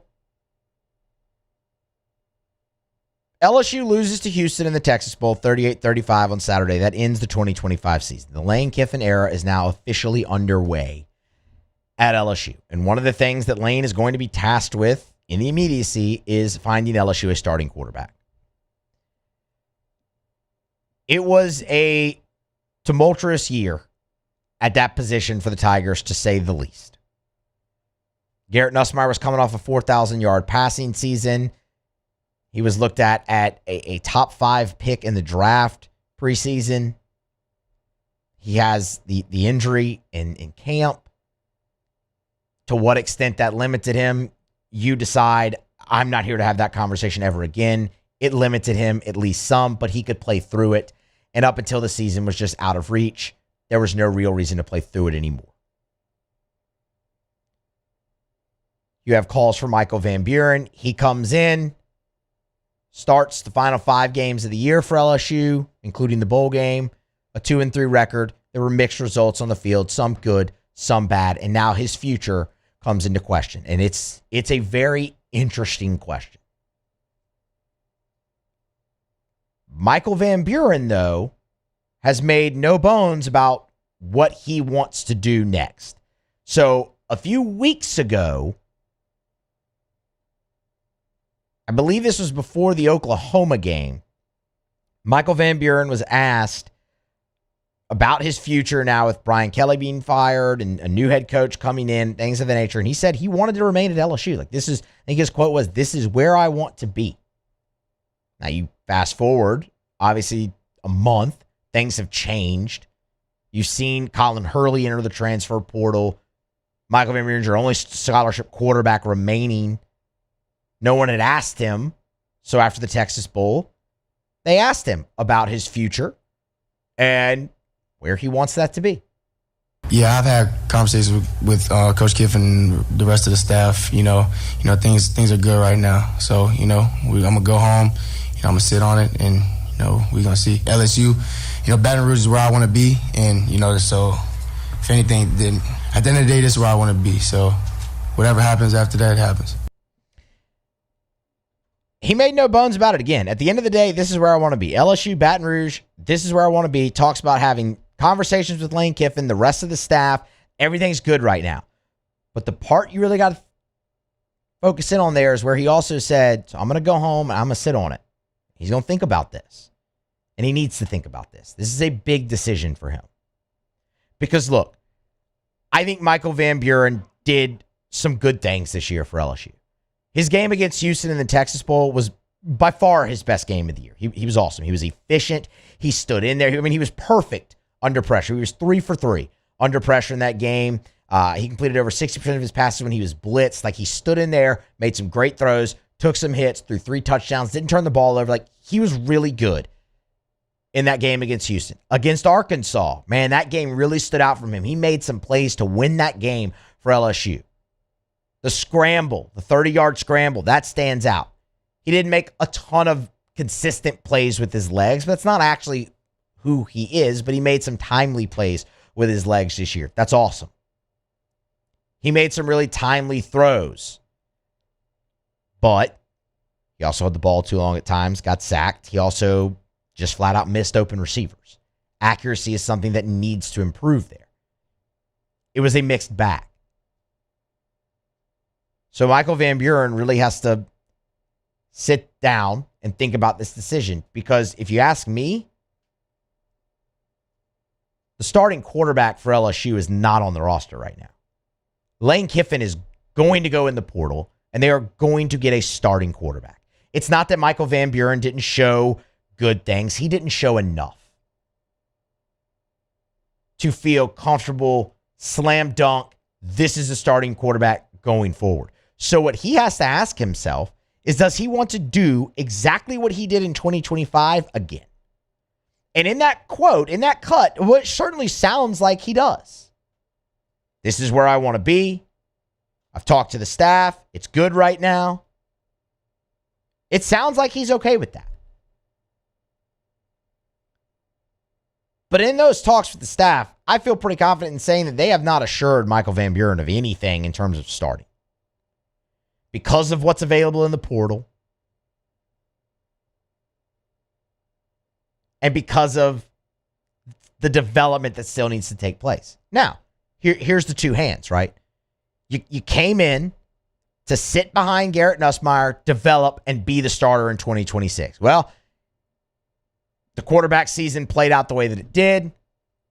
You get thrust in and you start 5 games. So you got put on the field a little bit sooner than you expected.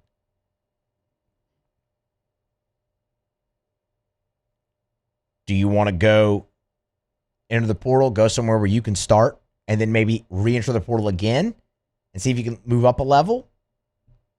Or do you want to just repeat your cycle? And there are advantages to repeating what you just did in 2026.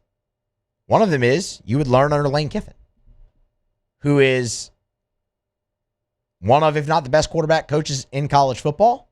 It's a very friendly offense, that there are certain things that Michael Van Buren does well that would absolutely translate and fit into Lane Kiffin's offense. And if they go and they get, and the conversations have gone well enough with Van Buren, and they go out and they get a starter for this year, for 2026, he sits, learns Kiffin's system, continues to develop, and wants to wait that out, then by all means, stay. But it seems pretty clear that they're set on going to get not just one quarterback, but maybe even multiple quarterbacks, because you have to, just because your depth just isn't there in the transfer portal. So at best, and this is at best, Van Buren would be staying to compete. And in actuality, he'd probably be staying to be the backup. Now, my opinion. I would love for Michael Van Buren to stay at LSU. I would absolutely love that. Because what you need is a capable backup. And that is a guy who has played a lot of football in 2 years and made double-digit starts now in 2 years at Mississippi State and at LSU, both in the SEC. Having that guy as your backup, ready at the drop of a hat and a notice, sure. And who knows? Maybe the guy you bring in that you think is going to be the starter isn't. And Van Buren improves over the offseason and really takes a stride and beats him out. Then, okay, all of a sudden, now you have an experienced starter who's taken the next step.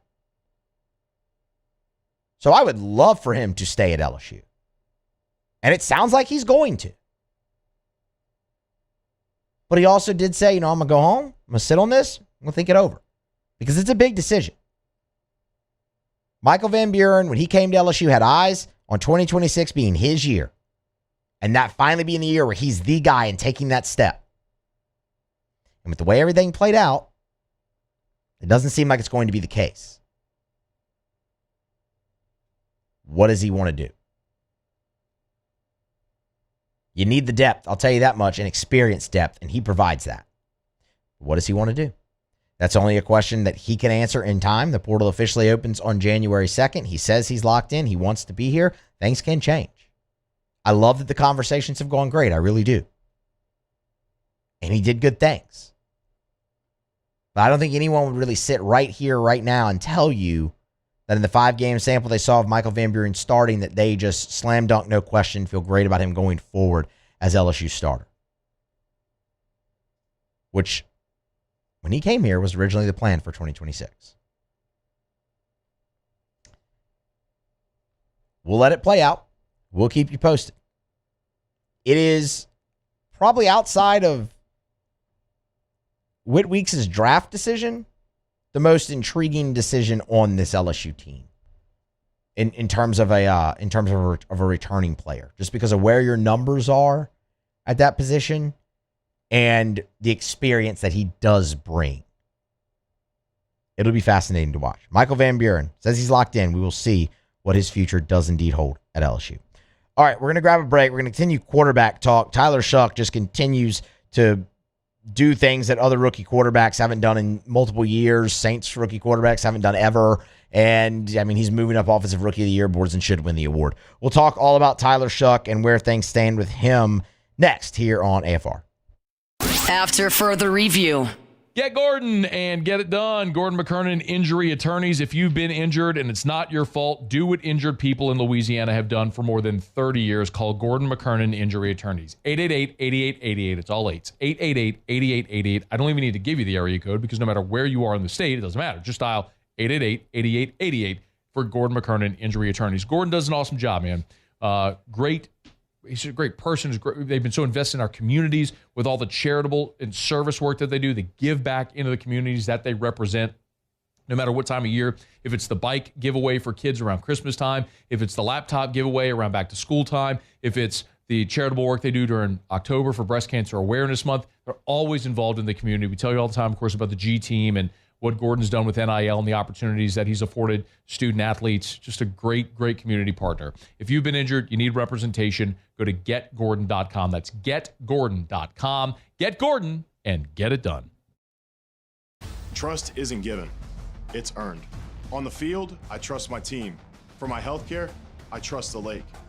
Our Lady of the Lake sports medicine experts know what it takes to improve performance and build champions at every level. That's why LSU chose Our Lady of the Lake as its championship health partner, trusting Louisiana's best medical team to care for our state's best athletes.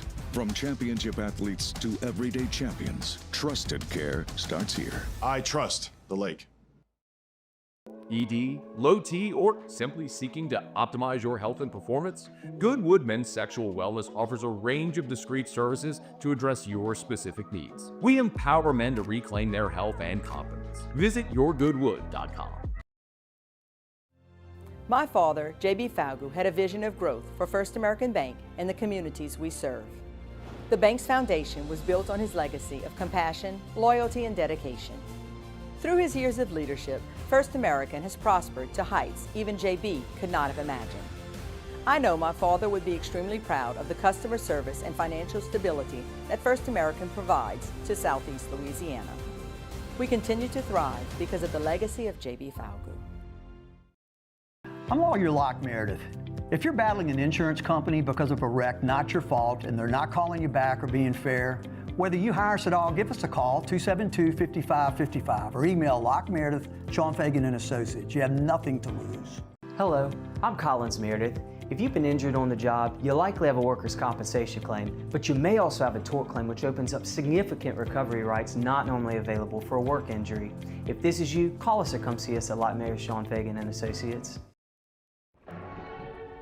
These are the luckiest ice cubes in the world.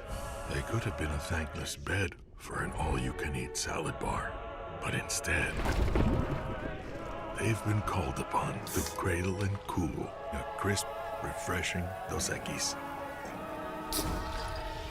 Huh. Looks like the lucky just got luckier. Dos Equis.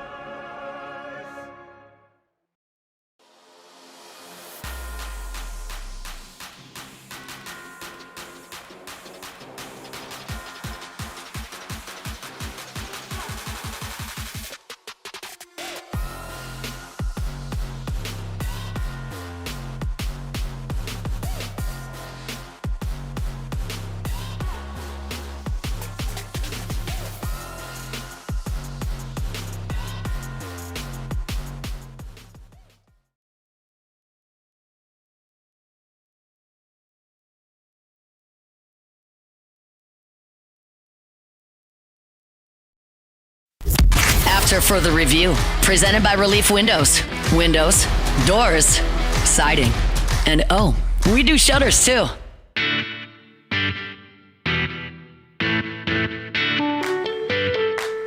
Christmas is in the rearview mirror, but the celebrations are not over. We are staring straight at New Year's Eve, New Year's Day, and our friends at Rouse's are helping you get ready. It's the 4-day sale through New Year's Day with tons of amazing deals on USDA Prime New York Strip, only $12.88 a pound. Fresh Haas avocados, 88 cents for 2 of them. Fresh lump crab meat, and so much more. If you want all the deals, you can go to the Rouse's website at rouses.com, or the Rouse's Facebook page, or better yet, just walk into your local Rouse's. They got 70 of them from Lake Charles to Orange Beach and points in between. You know where the one nearest you is. If you don't know, go to the website. You'll find it, rouses.com.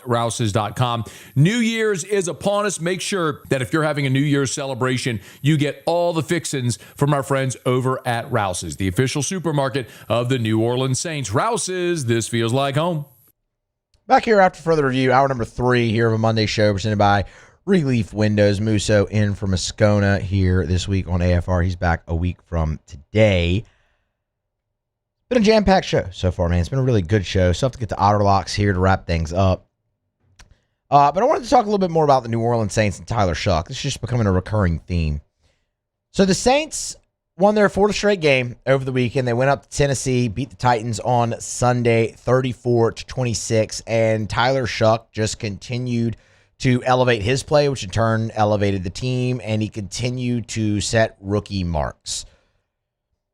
And in doing so, is now, depending on where you shop, either the favorite to win the Offensive Rookie of the Year, or he has closed the gap to a minuscule amount behind Panthers receiver Tetairoa McMillan.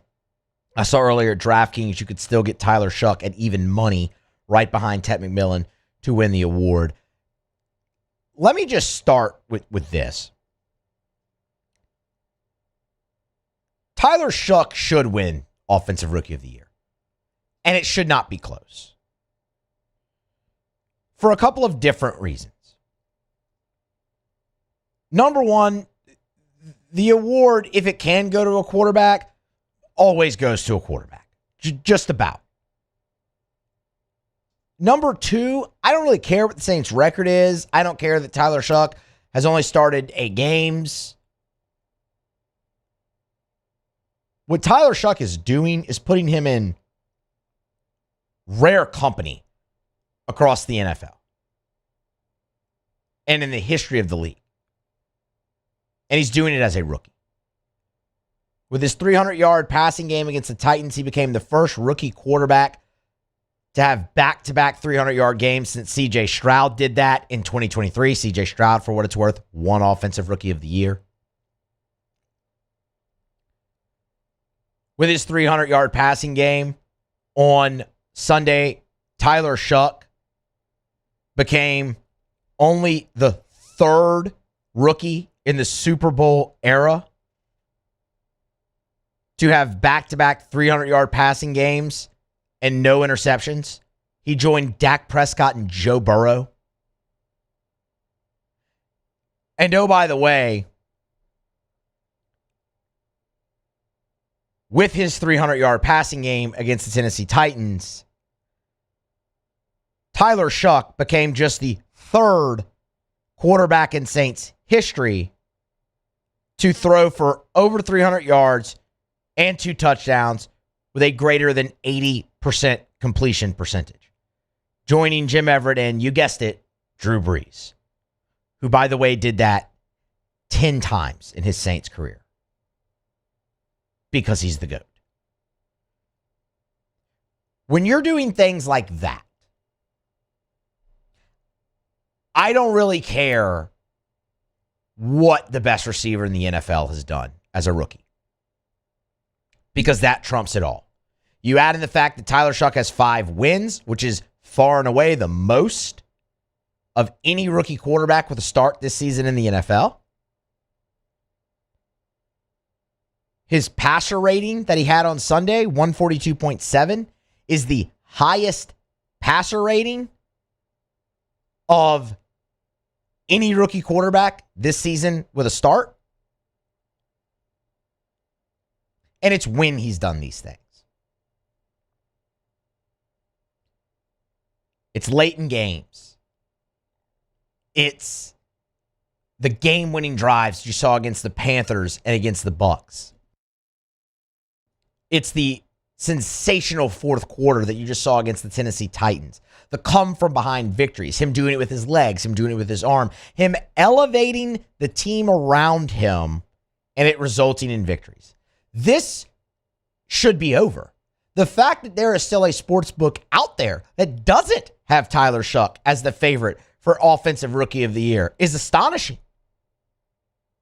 This should not be a question. This should be over. He is the guy who impacts winning most. And I think when it's all said and done, he will be the Offensive Rookie of the Year in 2025 for the NFL. And it'll be the Saints' first recipient of that since Alvin Kamara in 2017. Tyler Shough has been awesome. I think back to a few weeks ago, post-game, when Demario Davis said he's got it. And it's not hard to see what it is. Sure, he has all the arm talent in the world. Absolutely. He's getting a throw in rhythm, use his legs, all that. But it's the intangibles. And please, don't misunderstand me. I don't at all mean this to be a slight at Spencer Rattler. Not at all. Spencer Rattler did some really good things for the Saints when he got his starts early in the year. You were in the games. The only one you got blown out in was Seattle, and that really wasn't anyone's fault. I mean, you were blitzed from the beginning, special teams touchdowns, all that stuff, whatever. Spencer Rattler did really good things. But the one thing he didn't do was elevate the team solely because of his play. And Tyler Shough has done that. And that's it. He's got it. That's why everybody feels so confident in him going forward, and you should. There was always going to come a time this season where the Saints had to go to Tyler Shough. You just had to. You drafted him in the second round, 40th overall. You needed to see what you had in him. And that could have gone a lot of different ways. And he could have come in and this thing could have continued to crater on the path that it was on. Or it could have gone the way that it's going right now, where you look at this and go, okay, you've definitely got your quarterback for 2026, and you might have found your franchise quarterback as well. I'm not going to deem him that after just 8 games, 8 starts. But he's certainly shown the traits of what you want a franchise quarterback to have. I think his age helps him in that. He's seen so much, even at a lower level. I think the fit between him and Kellen Moore, you couldn't have asked for it to go any better and give the returns that it has. But I'll go back to where we started it. He continues to elevate the New Orleans Saints. Think about all they're missing on offense and the different ways they've had to concoct game plans. Just in this game Sunday.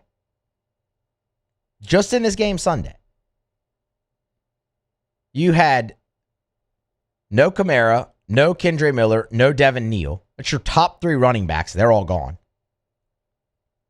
No Eric McCoy, no Cesar Ruiz. That's 2 starters off your offensive line gone. You can count Trevor Penning in that. He was a starter. You traded him away, so you've been without him since then, too. You traded away Rashid Shaheed. In the receiving core, you had no Devon Vele, no Mason Tipton. Foster Moreau was out, and then Jack Stoll got hurt during the game.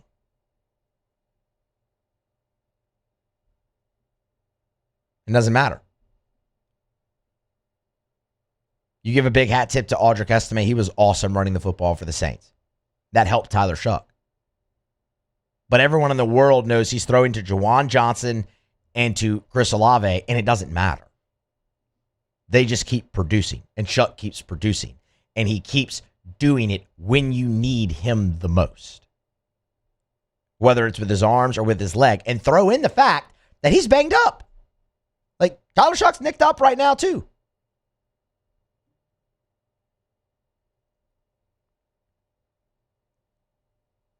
He's shown you everything you wanted and more. And, I had somebody...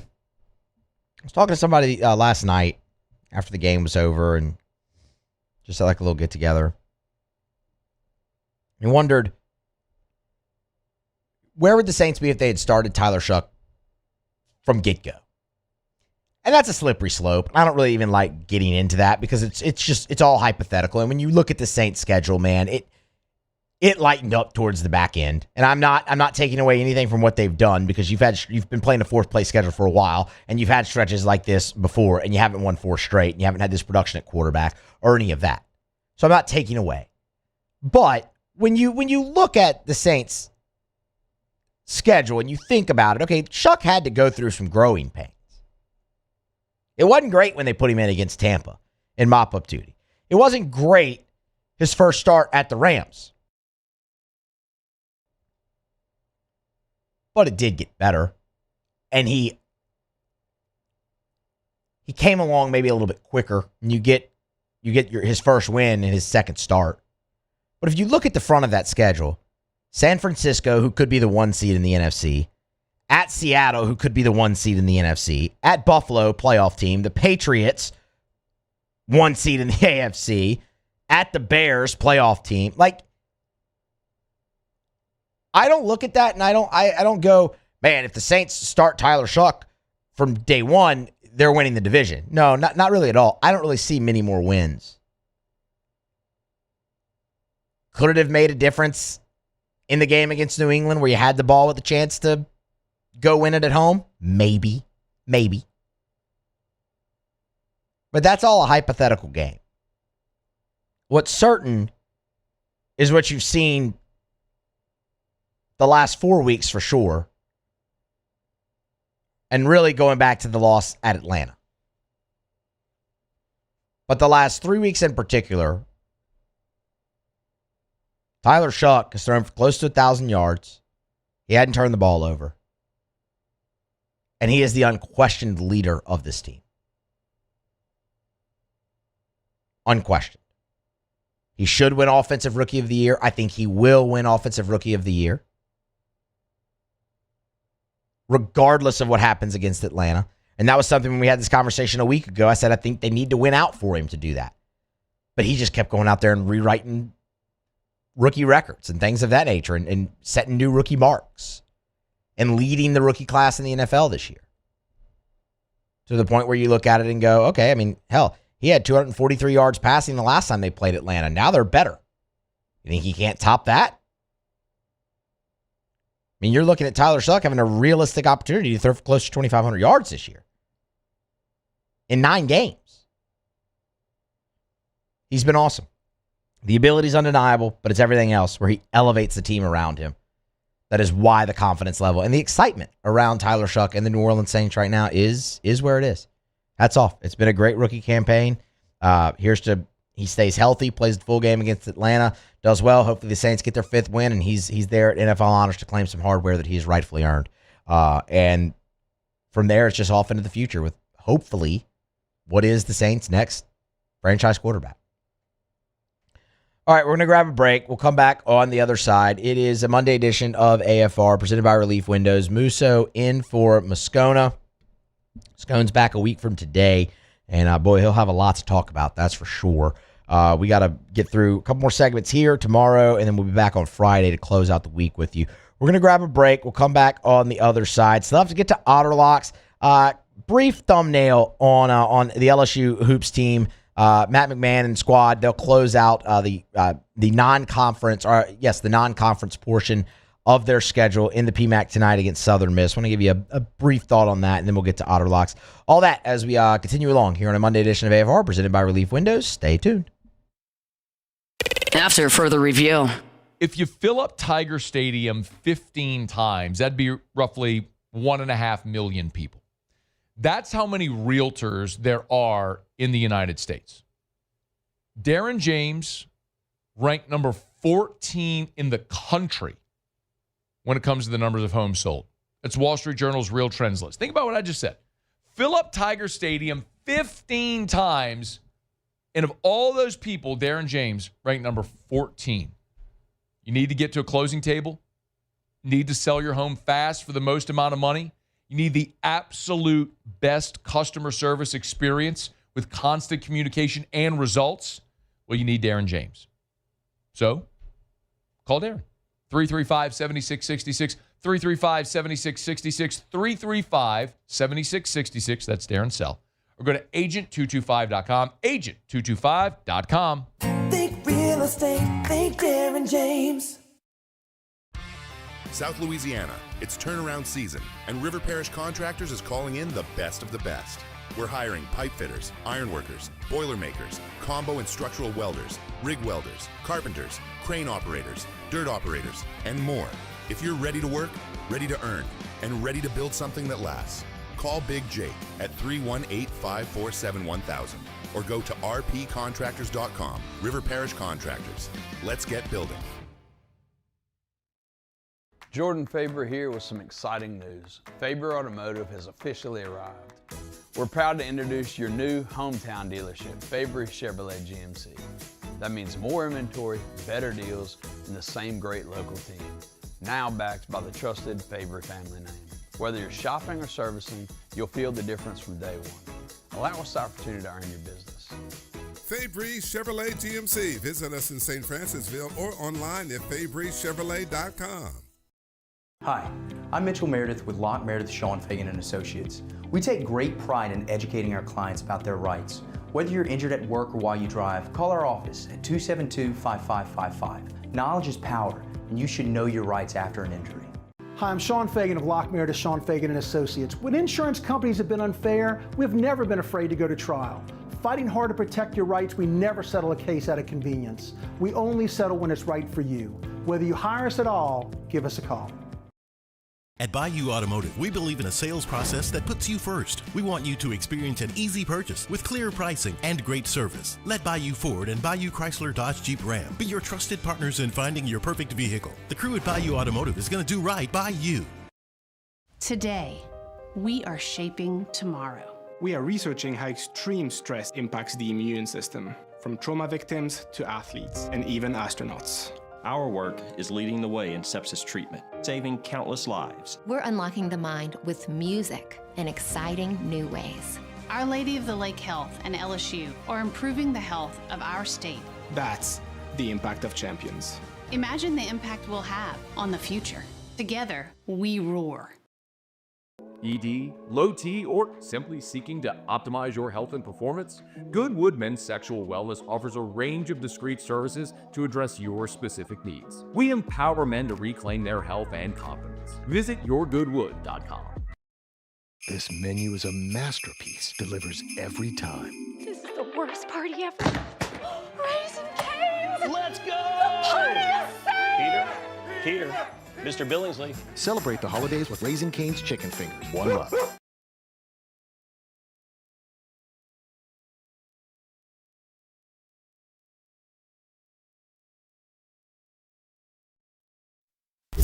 After further review, presented by Relief Windows. Windows, doors, siding, and oh, we do shutters too.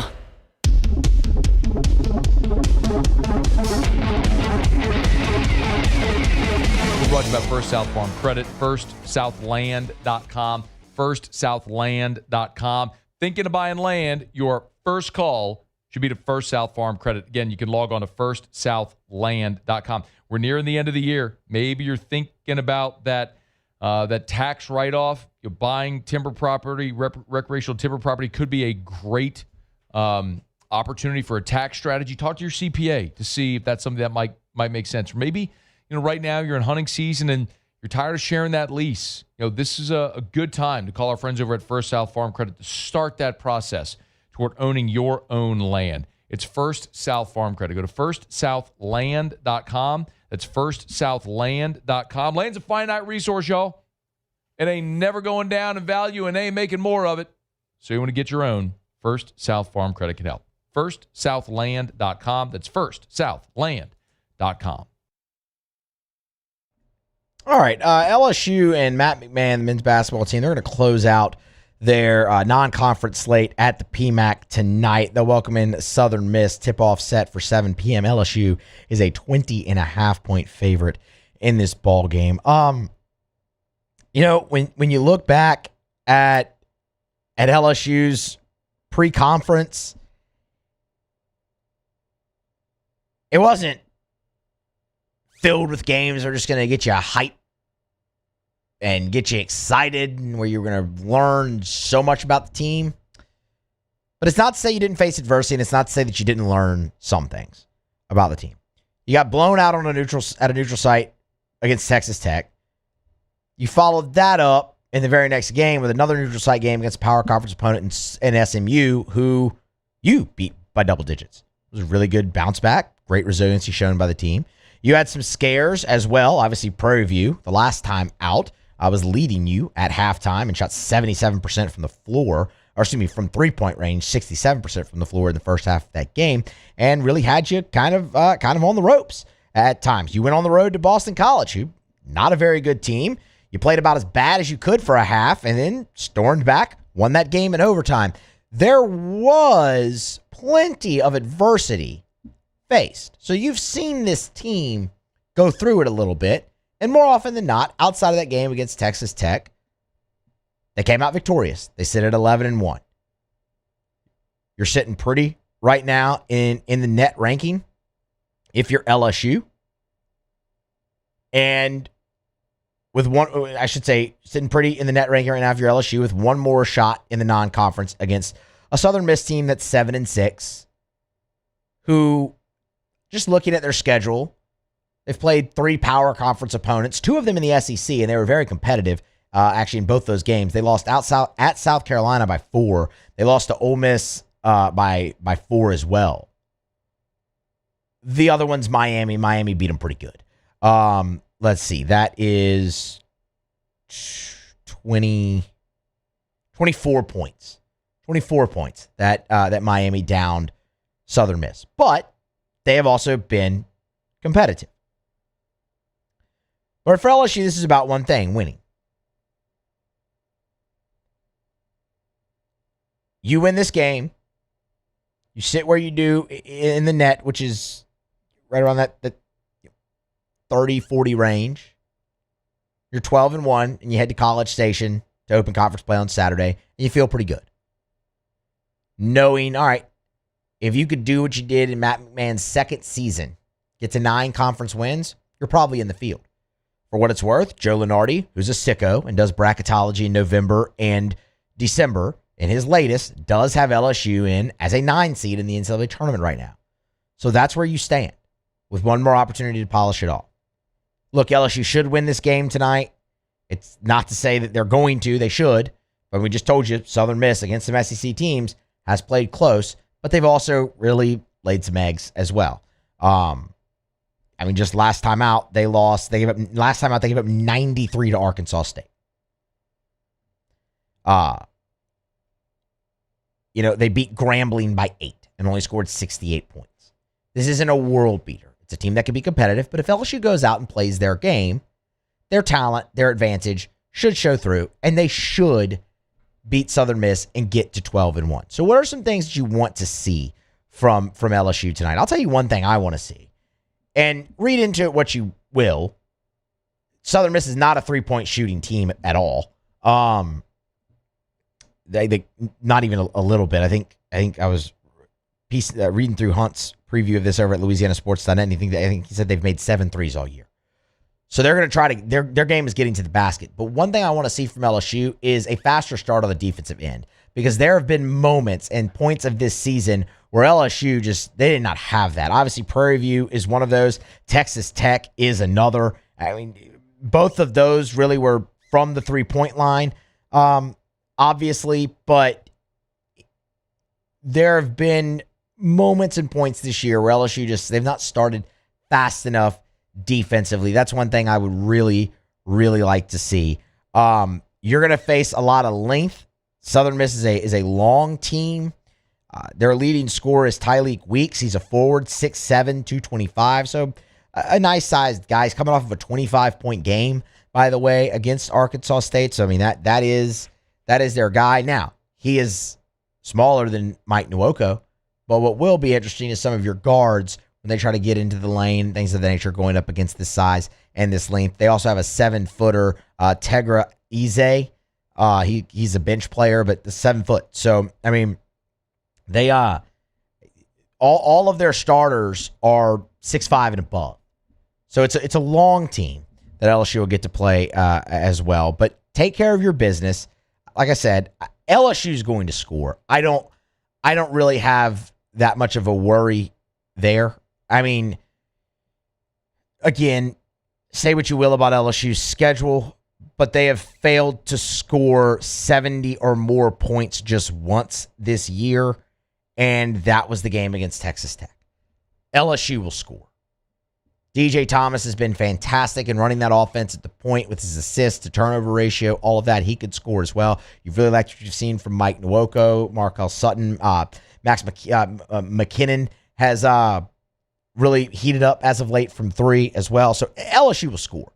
Faster start on the defense. Stay healthy. Take care of business. And then you head to College Station on Saturday to open up conference play against Texas A&M. That's set for a 3 p.m. tip-off on ESPNU if you're looking for the game tonight. 7 p.m. SEC Network Plus, but also our sister station, Eagle 98.1. Chris Blair, John Brady, they will be on the call for that one. And we'll have a thought for you here when we get back tomorrow. LSU, hopefully they're 12-1 and sitting pretty in the net. You're looking to start conference play knowing you need to get 8-9 wins. And you do that, you're going to be in the big dance for the first time under Matt McMahon, which, again, that is the expectation this season. LSU, admittedly, was not investing enough in that team and Matt McMahon. They did this go round. With that being the expectation and the measuring stick, no one's telling you got to win the NCAA tournament or even make it to the Sweet 16. But you got to be in it this time. And if you do that, which you're on track to do now, I get it, it's December 29th, but you're on track to do that now. You do that, and more investment can follow, and higher expectation can follow, and hopefully this basketball program can get back to playing meaningful games, something they have not done in a very, very long time. LSU Southern Miss tonight from the PMAC. The Tigers a 20.5-point favorite as they look to close out the non-conference slate with their 12th win of the season. All right. It's been a good show. We had no guests today because there was just so much to talk about between portal, the football season coming to a close, the Saints getting their 4th straight win, Chris Olave in his career year, Tyler Shuck. I mean, we have gone through just about all of it here, just that little brief blip on hoops as well. One thing left to do, that's Otterlock. So we'll get Jimmy's plays for the night. We got Monday Night Football. No bowl games tonight. The one bowl game already went final, but maybe some college basketball. Definitely a play on Monday Night Football from the Otter. That, of course, should be a fantastic game. Actually, tonight, Monday Night Football. And you'll get a look at the Falcons, who will actually be in action. Falcons and Rams tonight on Monday Night Football. We'll get Otter's pick next to close out a Monday edition of AFR presented by Relief Windows. Stick around. AFR. We're brought to you by the Watermark and the Renaissance. Watermark Downtown, Renaissance Southtown. Of course, Watermark is Baton Rouge's premier hotel property. The holidays are upon us. Maybe in the next month you're going to have family members coming to stay. Listen. You don't want the in-laws squabbling at your front door. You don't want Uncle Lewis burning down your tree. Come on. You don't want Art, your father-in-law, having to lock you in the attic because he's got to get out of here and take his back. Put him up at Watermark Baton Rouge. It'd be better for everybody. It'd be better for them, too. My goodness, Watermark is gorgeous. It's Baton Rouge's premier hotel property. You walk in, it is the picture of luxury. All the beautiful marble, the original high-rise building in downtown Baton Rouge, the old Louisiana National Bank building. They maintain so much of the historical integrity of that building while adding modern amenities. It is awesome. Make sure you visit this holiday. Watermark, Baton Rouge. Gulf Coast Bank and Trust is giving our customers the power to bank anywhere, anytime during this challenging event. And we're right there with you. Our mobile banking app is a smart way to manage your money and time. Gulf Coast Bank and Trust, the bank that cares about you. At Bayou Automotive, we believe in a sales process that puts you first. We want you to experience an easy purchase with clear pricing and great service. Let Bayou Ford and Bayou Chrysler Dodge Jeep Ram be your trusted partners in finding your perfect vehicle. The crew at Bayou Automotive is going to do right by you. Trust isn't given, it's earned. On the field, I trust my team. For my healthcare, I trust the lake. Our Lady of the Lake sports medicine experts know what it takes to improve performance and build champions at every level. That's why LSU chose Our Lady of the Lake as its championship health partner, trusting Louisiana's best medical team to care for our state's best athletes. From championship athletes to everyday champions, trusted care starts here. I trust the lake. These are the luckiest ice cubes in the world. They could have been a thankless bed for an all-you-can-eat salad bar. But instead, they've been called upon to cradle and cool a crisp, refreshing Dos Equis. Looks like the lucky just got luckier.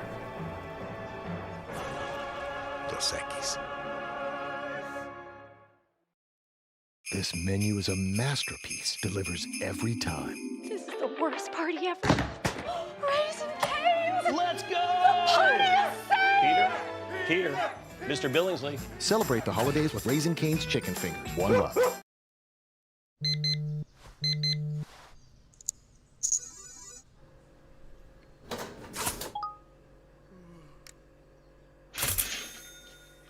Sometimes you ignore the signs, even when they're right in front of you.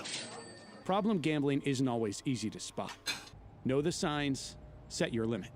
Learn more about healthy gambling habits by visiting us online or text or call for free, confidential help now. Hi, I'm Mitchell Meredith with Locke, Meredith, Shough, Fagan & Associates. We take great pride in educating our clients about their rights. Whether you're injured at work or while you drive, call our office at 272-5555. Knowledge is power, and you should know your rights after an injury. Hi, I'm Sean Fagan of Locke, Meredith, Shough, Fagan & Associates. When insurance companies have been unfair, we've never been afraid to go to trial. Fighting hard to protect your rights, we never settle a case out of convenience. We only settle when it's right for you. Whether you hire us at all, give us a call. When it comes to choosing energy for your family and your home, make the smart choice with natural gas. You can count on efficient and affordable natural gas.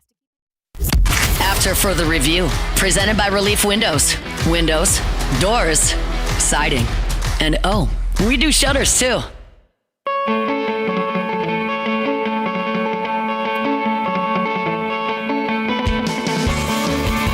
AFR is brought to you by Parish Restoration. Kill mold, remove odor, other harmful pathogens, commercial or residential. As a matter of fact, Parish Restoration, I love the process, by the way. If you go to the website at parishrestoration.com, you can see videos of their patented non-toxic dry fog treatment. So you see exactly what it looks like. Very cool. But they have fogged, over at Parish Restoration, they fogged one of the largest buildings in the entire state of Louisiana. So it doesn't matter if it's your office building, your church, whatever it may be, school, or your home. They can even fog your car. Maybe your car has a weird odor, musty smell. Maybe you bought a used car from a smoker and you can't get that smoky smell out. This will do it. They'll come while you're at work, fog it by the time you're done with work for the day. Boom, you're back in a clean-smelling, fresh-smelling vehicle. It's Parish Restoration. Learn more at parishrestoration.com. Parishrestoration.com. Do business with someone you know. Parishrestoration.com. All right, coming down the stretch here, Monday edition of AFR. Musso in for Moscona, presented by Relief Windows. Been a great show. One thing left to do. We will find out what we're betting on tonight. Let's hit it with Auto Locks. Auto Locks. All right, time to win some money. Presented by Total Maintenance AC Repair. Same-day service means you will never sleep hot. 480-1000. We are Total Maintenance. I think it's safe to say that I won the bet. So we welcome on the one and only, the Ott Father himself, Jimmy Ott. Otter, how are you? Musso, how's your Christmas, brother? Christmas was good, man. Christmas was very busy and very long and multiple days long. But Christmas was good, man. Can't complain. Cannot complain. There you go. Ott House. There you go. Ott House had a good Christmas? Oh, yeah, man. Okay. Yeah, a little day trip down to New Orleans, visiting some friends. And so, just doing our thing. And then back to New Orleans yesterday for football Sunday. Yeah. At home, got the fire going, getting ready to watch a little Santa Anita right now. They had their opening day yesterday. Of course, that's right around the corner from Pasadena, where they'll be playing the Rose Bowl a little early this year. Won't capture the sunset like they used to. But anyway, we're getting ready for an old NFC West rivalry. That's right. Atlanta, Saints, 49ers, and Rams used to be in the NFC West once upon a time. I date myself. But anyway, Rams had to be a little bit deflated last night after Chicago would have given them a chance to sneak back into that first seed. But they are playing for something. We screwed this up at the end of the show, kind of last minute, because NBC kind of rested up last night as well. But the Rams are playing for very important positioning, because if they win, they get the fifth seed. The fifth seed is matched up with Saturday afternoon's Tampa Bay Carolina winner. Now they'll probably be at least a 7-point favorite as it is a lower seed on the road, but that's a different conversation for a different day as far as the NFL seeding problem goes for the NFL. I just think it's just too many points. Also, they're going to be a little bummed out on how they lost that Thursday night game, Seattle and the Rams as well. So they are the better team. They have something to play for. Atlanta has been feisty at home. Remember that primetime game against Buffalo where they played so well and upset the Buffalo Bills by multiple scores by that. I think they're going to stay close. I think it's going to be a competitive game. Rams win at the end, but we're going to take the 7.5 points with the Falcons at home tonight. All right, Falcons plus 7.5. Any ads? I know that's what you sent into the website. Any ads, basketball, anything like that? No, just NBA stuff today, man. Kind of an exhale day. Even I had to pass on the Birmingham Bowl today with Georgia Southern and Appalachian State. Look, man, I mean, I can't tell you I was too fired up for the LSU bowl game as well. Lane Kiffin, you can leave early. Just don't go to those bowl games, bro. Exactly. Don't go to the Texas Bowl. That's not a big deal. So, anyway. I'd have left early, we got a too, lot of bowl games moving forward. So. All right. What's y'all schedule like this week? New Year's Eve, So New Year's Day? Off on New Year's Day only. On New Year's Day only. Tuesday, tomorrow, Mike Anderson's on Lee, just off of Nicholson. On Wednesday, New Year's Eve, from Roca Pizzeria on Government, and back to Rufino's after a week off on Highland Road. All right. Tomorrow, Mike Anderson's. Get over there, see Hanny and Ott for Live at Lunch again, 11 a.m. to 1 here in Baton Rouge on 104.5 ESPN. Otter, we appreciate it, man. Good luck, and we'll talk to you tomorrow. Good luck, Moose. All right, that is Jimmy Ott. Falcons plus the 7.5 tonight for Otter on Monday Night Football. Rams, man, that's playing for the 5 seed, getting to face the NFC South winner. I mean, that is That is significant. They got to do something. I know Otter even mentioned it's a conversation for another time, but man, they really got to do something about the seeding and the process they have in the NFL. Fine, you win your division, you get in, fine. But man, just winning your division, especially the NFC South, that should not net you a home game. In no world should that happen. All right. That's just about going to do it here for us today on a Monday edition of AFR presented by Relief Windows. Great show. Appreciate everybody for joining us. If you missed anything, you can get it on demand. AFR On Demand presented by Breck Golf. Of course, on YouTube, AFR LSU, AFR Saints for the individualized content. You get podcasts as well for full shows and things of that nature. That's just about going to wrap it up. We'll be back tomorrow for a Tuesday edition of AFR. We'll talk portal again as well. Also, preview the quarterfinals in the college football playoff. Thanks. Be here again at 3 tomorrow. AFR. Brought to you by South Point Volkswagen, southpointvw.com. New and certified pre-owned in Baton Rouge and online at southpointvw.com. In the market for a new vehicle, might be in the market for a new vehicle. Say it all the time. Just put Volkswagen on your list. So much of the Volkswagen brand is built around having fun. It exudes that when you go to South Point Volkswagen. They're going to work a great deal, and they got the best inventory. Remember, if it's on the lot, it's online at southpointvw.com. New and certified pre-owned. Check their entire inventory online. Work out your financing online. Do it all online at southpointvw.com. Then go see them at South Point Volkswagen. Airline just north of Highland. South Point Volkswagen, what's your direction? My father, J.B. Falgu, had a vision of growth for First American Bank and the communities we serve. The bank's foundation was built on his legacy of compassion, loyalty, and dedication. Through his years of leadership, First American has prospered to heights even J.B. could not have imagined. I know my father would be extremely proud of the customer service and financial stability that First American provides to Southeast Louisiana. We continue to thrive because of the legacy of J.B. Falgu. Breck teamed up to reimagine your parks, and you imagined big. With your help, we went to work, creating 12 beautiful community parks across the parish.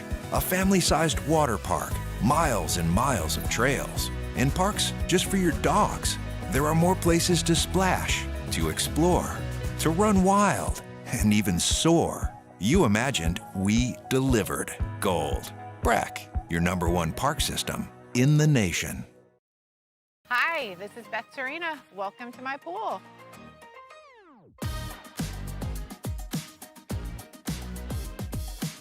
The first time I saw this beautiful pool, it exceeded every expectation that I had. They were able to get everything we wanted in this pool. It is a beautiful pool. We live out here, we eat out here, we watch TV out here. This is like our living room outside. We love this pool and everything about it. When we decided to build our pool, we called a great friend who is one of the best pool builders in the country in North Louisiana, and we said, who would you choose to build a pool in Baton Rouge? And without a hesitation, he told us Russell Pools. He said their history, tradition of great builds, great pools was unmatched. So of course, who did we call? Russell Pools. The advice I would give to anyone looking to build a pool is first call Russell Pools. They'll do an incredible job. It'll be incredibly organized. It'll be time efficient. And you will have your pool in no time.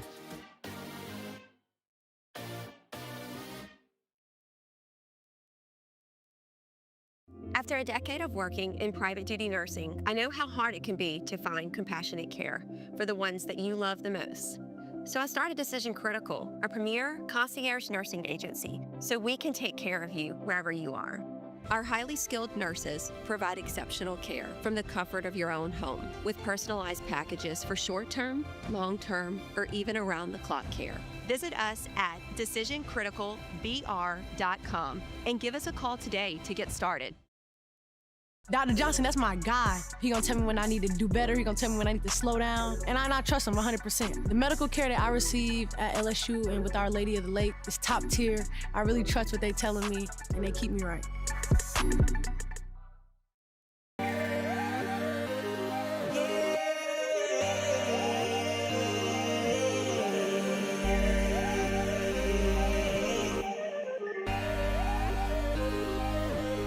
You gotta believe in a dream. Believe. You gotta believe in a dream. Believe. You gotta believe. My whole team on wild. Lock Meredith, Sean Fagan and Associates has won for our clients over $175 million over the decades, but our greatest success is our clients who have chosen and trusted us to help them. Whether you hire us at all, give us a call. You've got nothing to lose. Hi, I'm Sean Fagan. If you get injured, you could be staring at medical bills, repair costs, and lost income. Life can be turned upside down. At Lock Meredith, Sean Fagan and Associates, we'll work to turn your world right side up. Hire us, and like thousands of our clients, you'll be glad you did. Looking for the ultimate game day experience? Come to the Queen Casino in Baton Rouge. Wall-to-wall TVs mean you'll see every touchdown in HD. Place your bets and feel the thrill of every play with our DraftKings Sportsbook. The Queen Casino, where every moment is a win.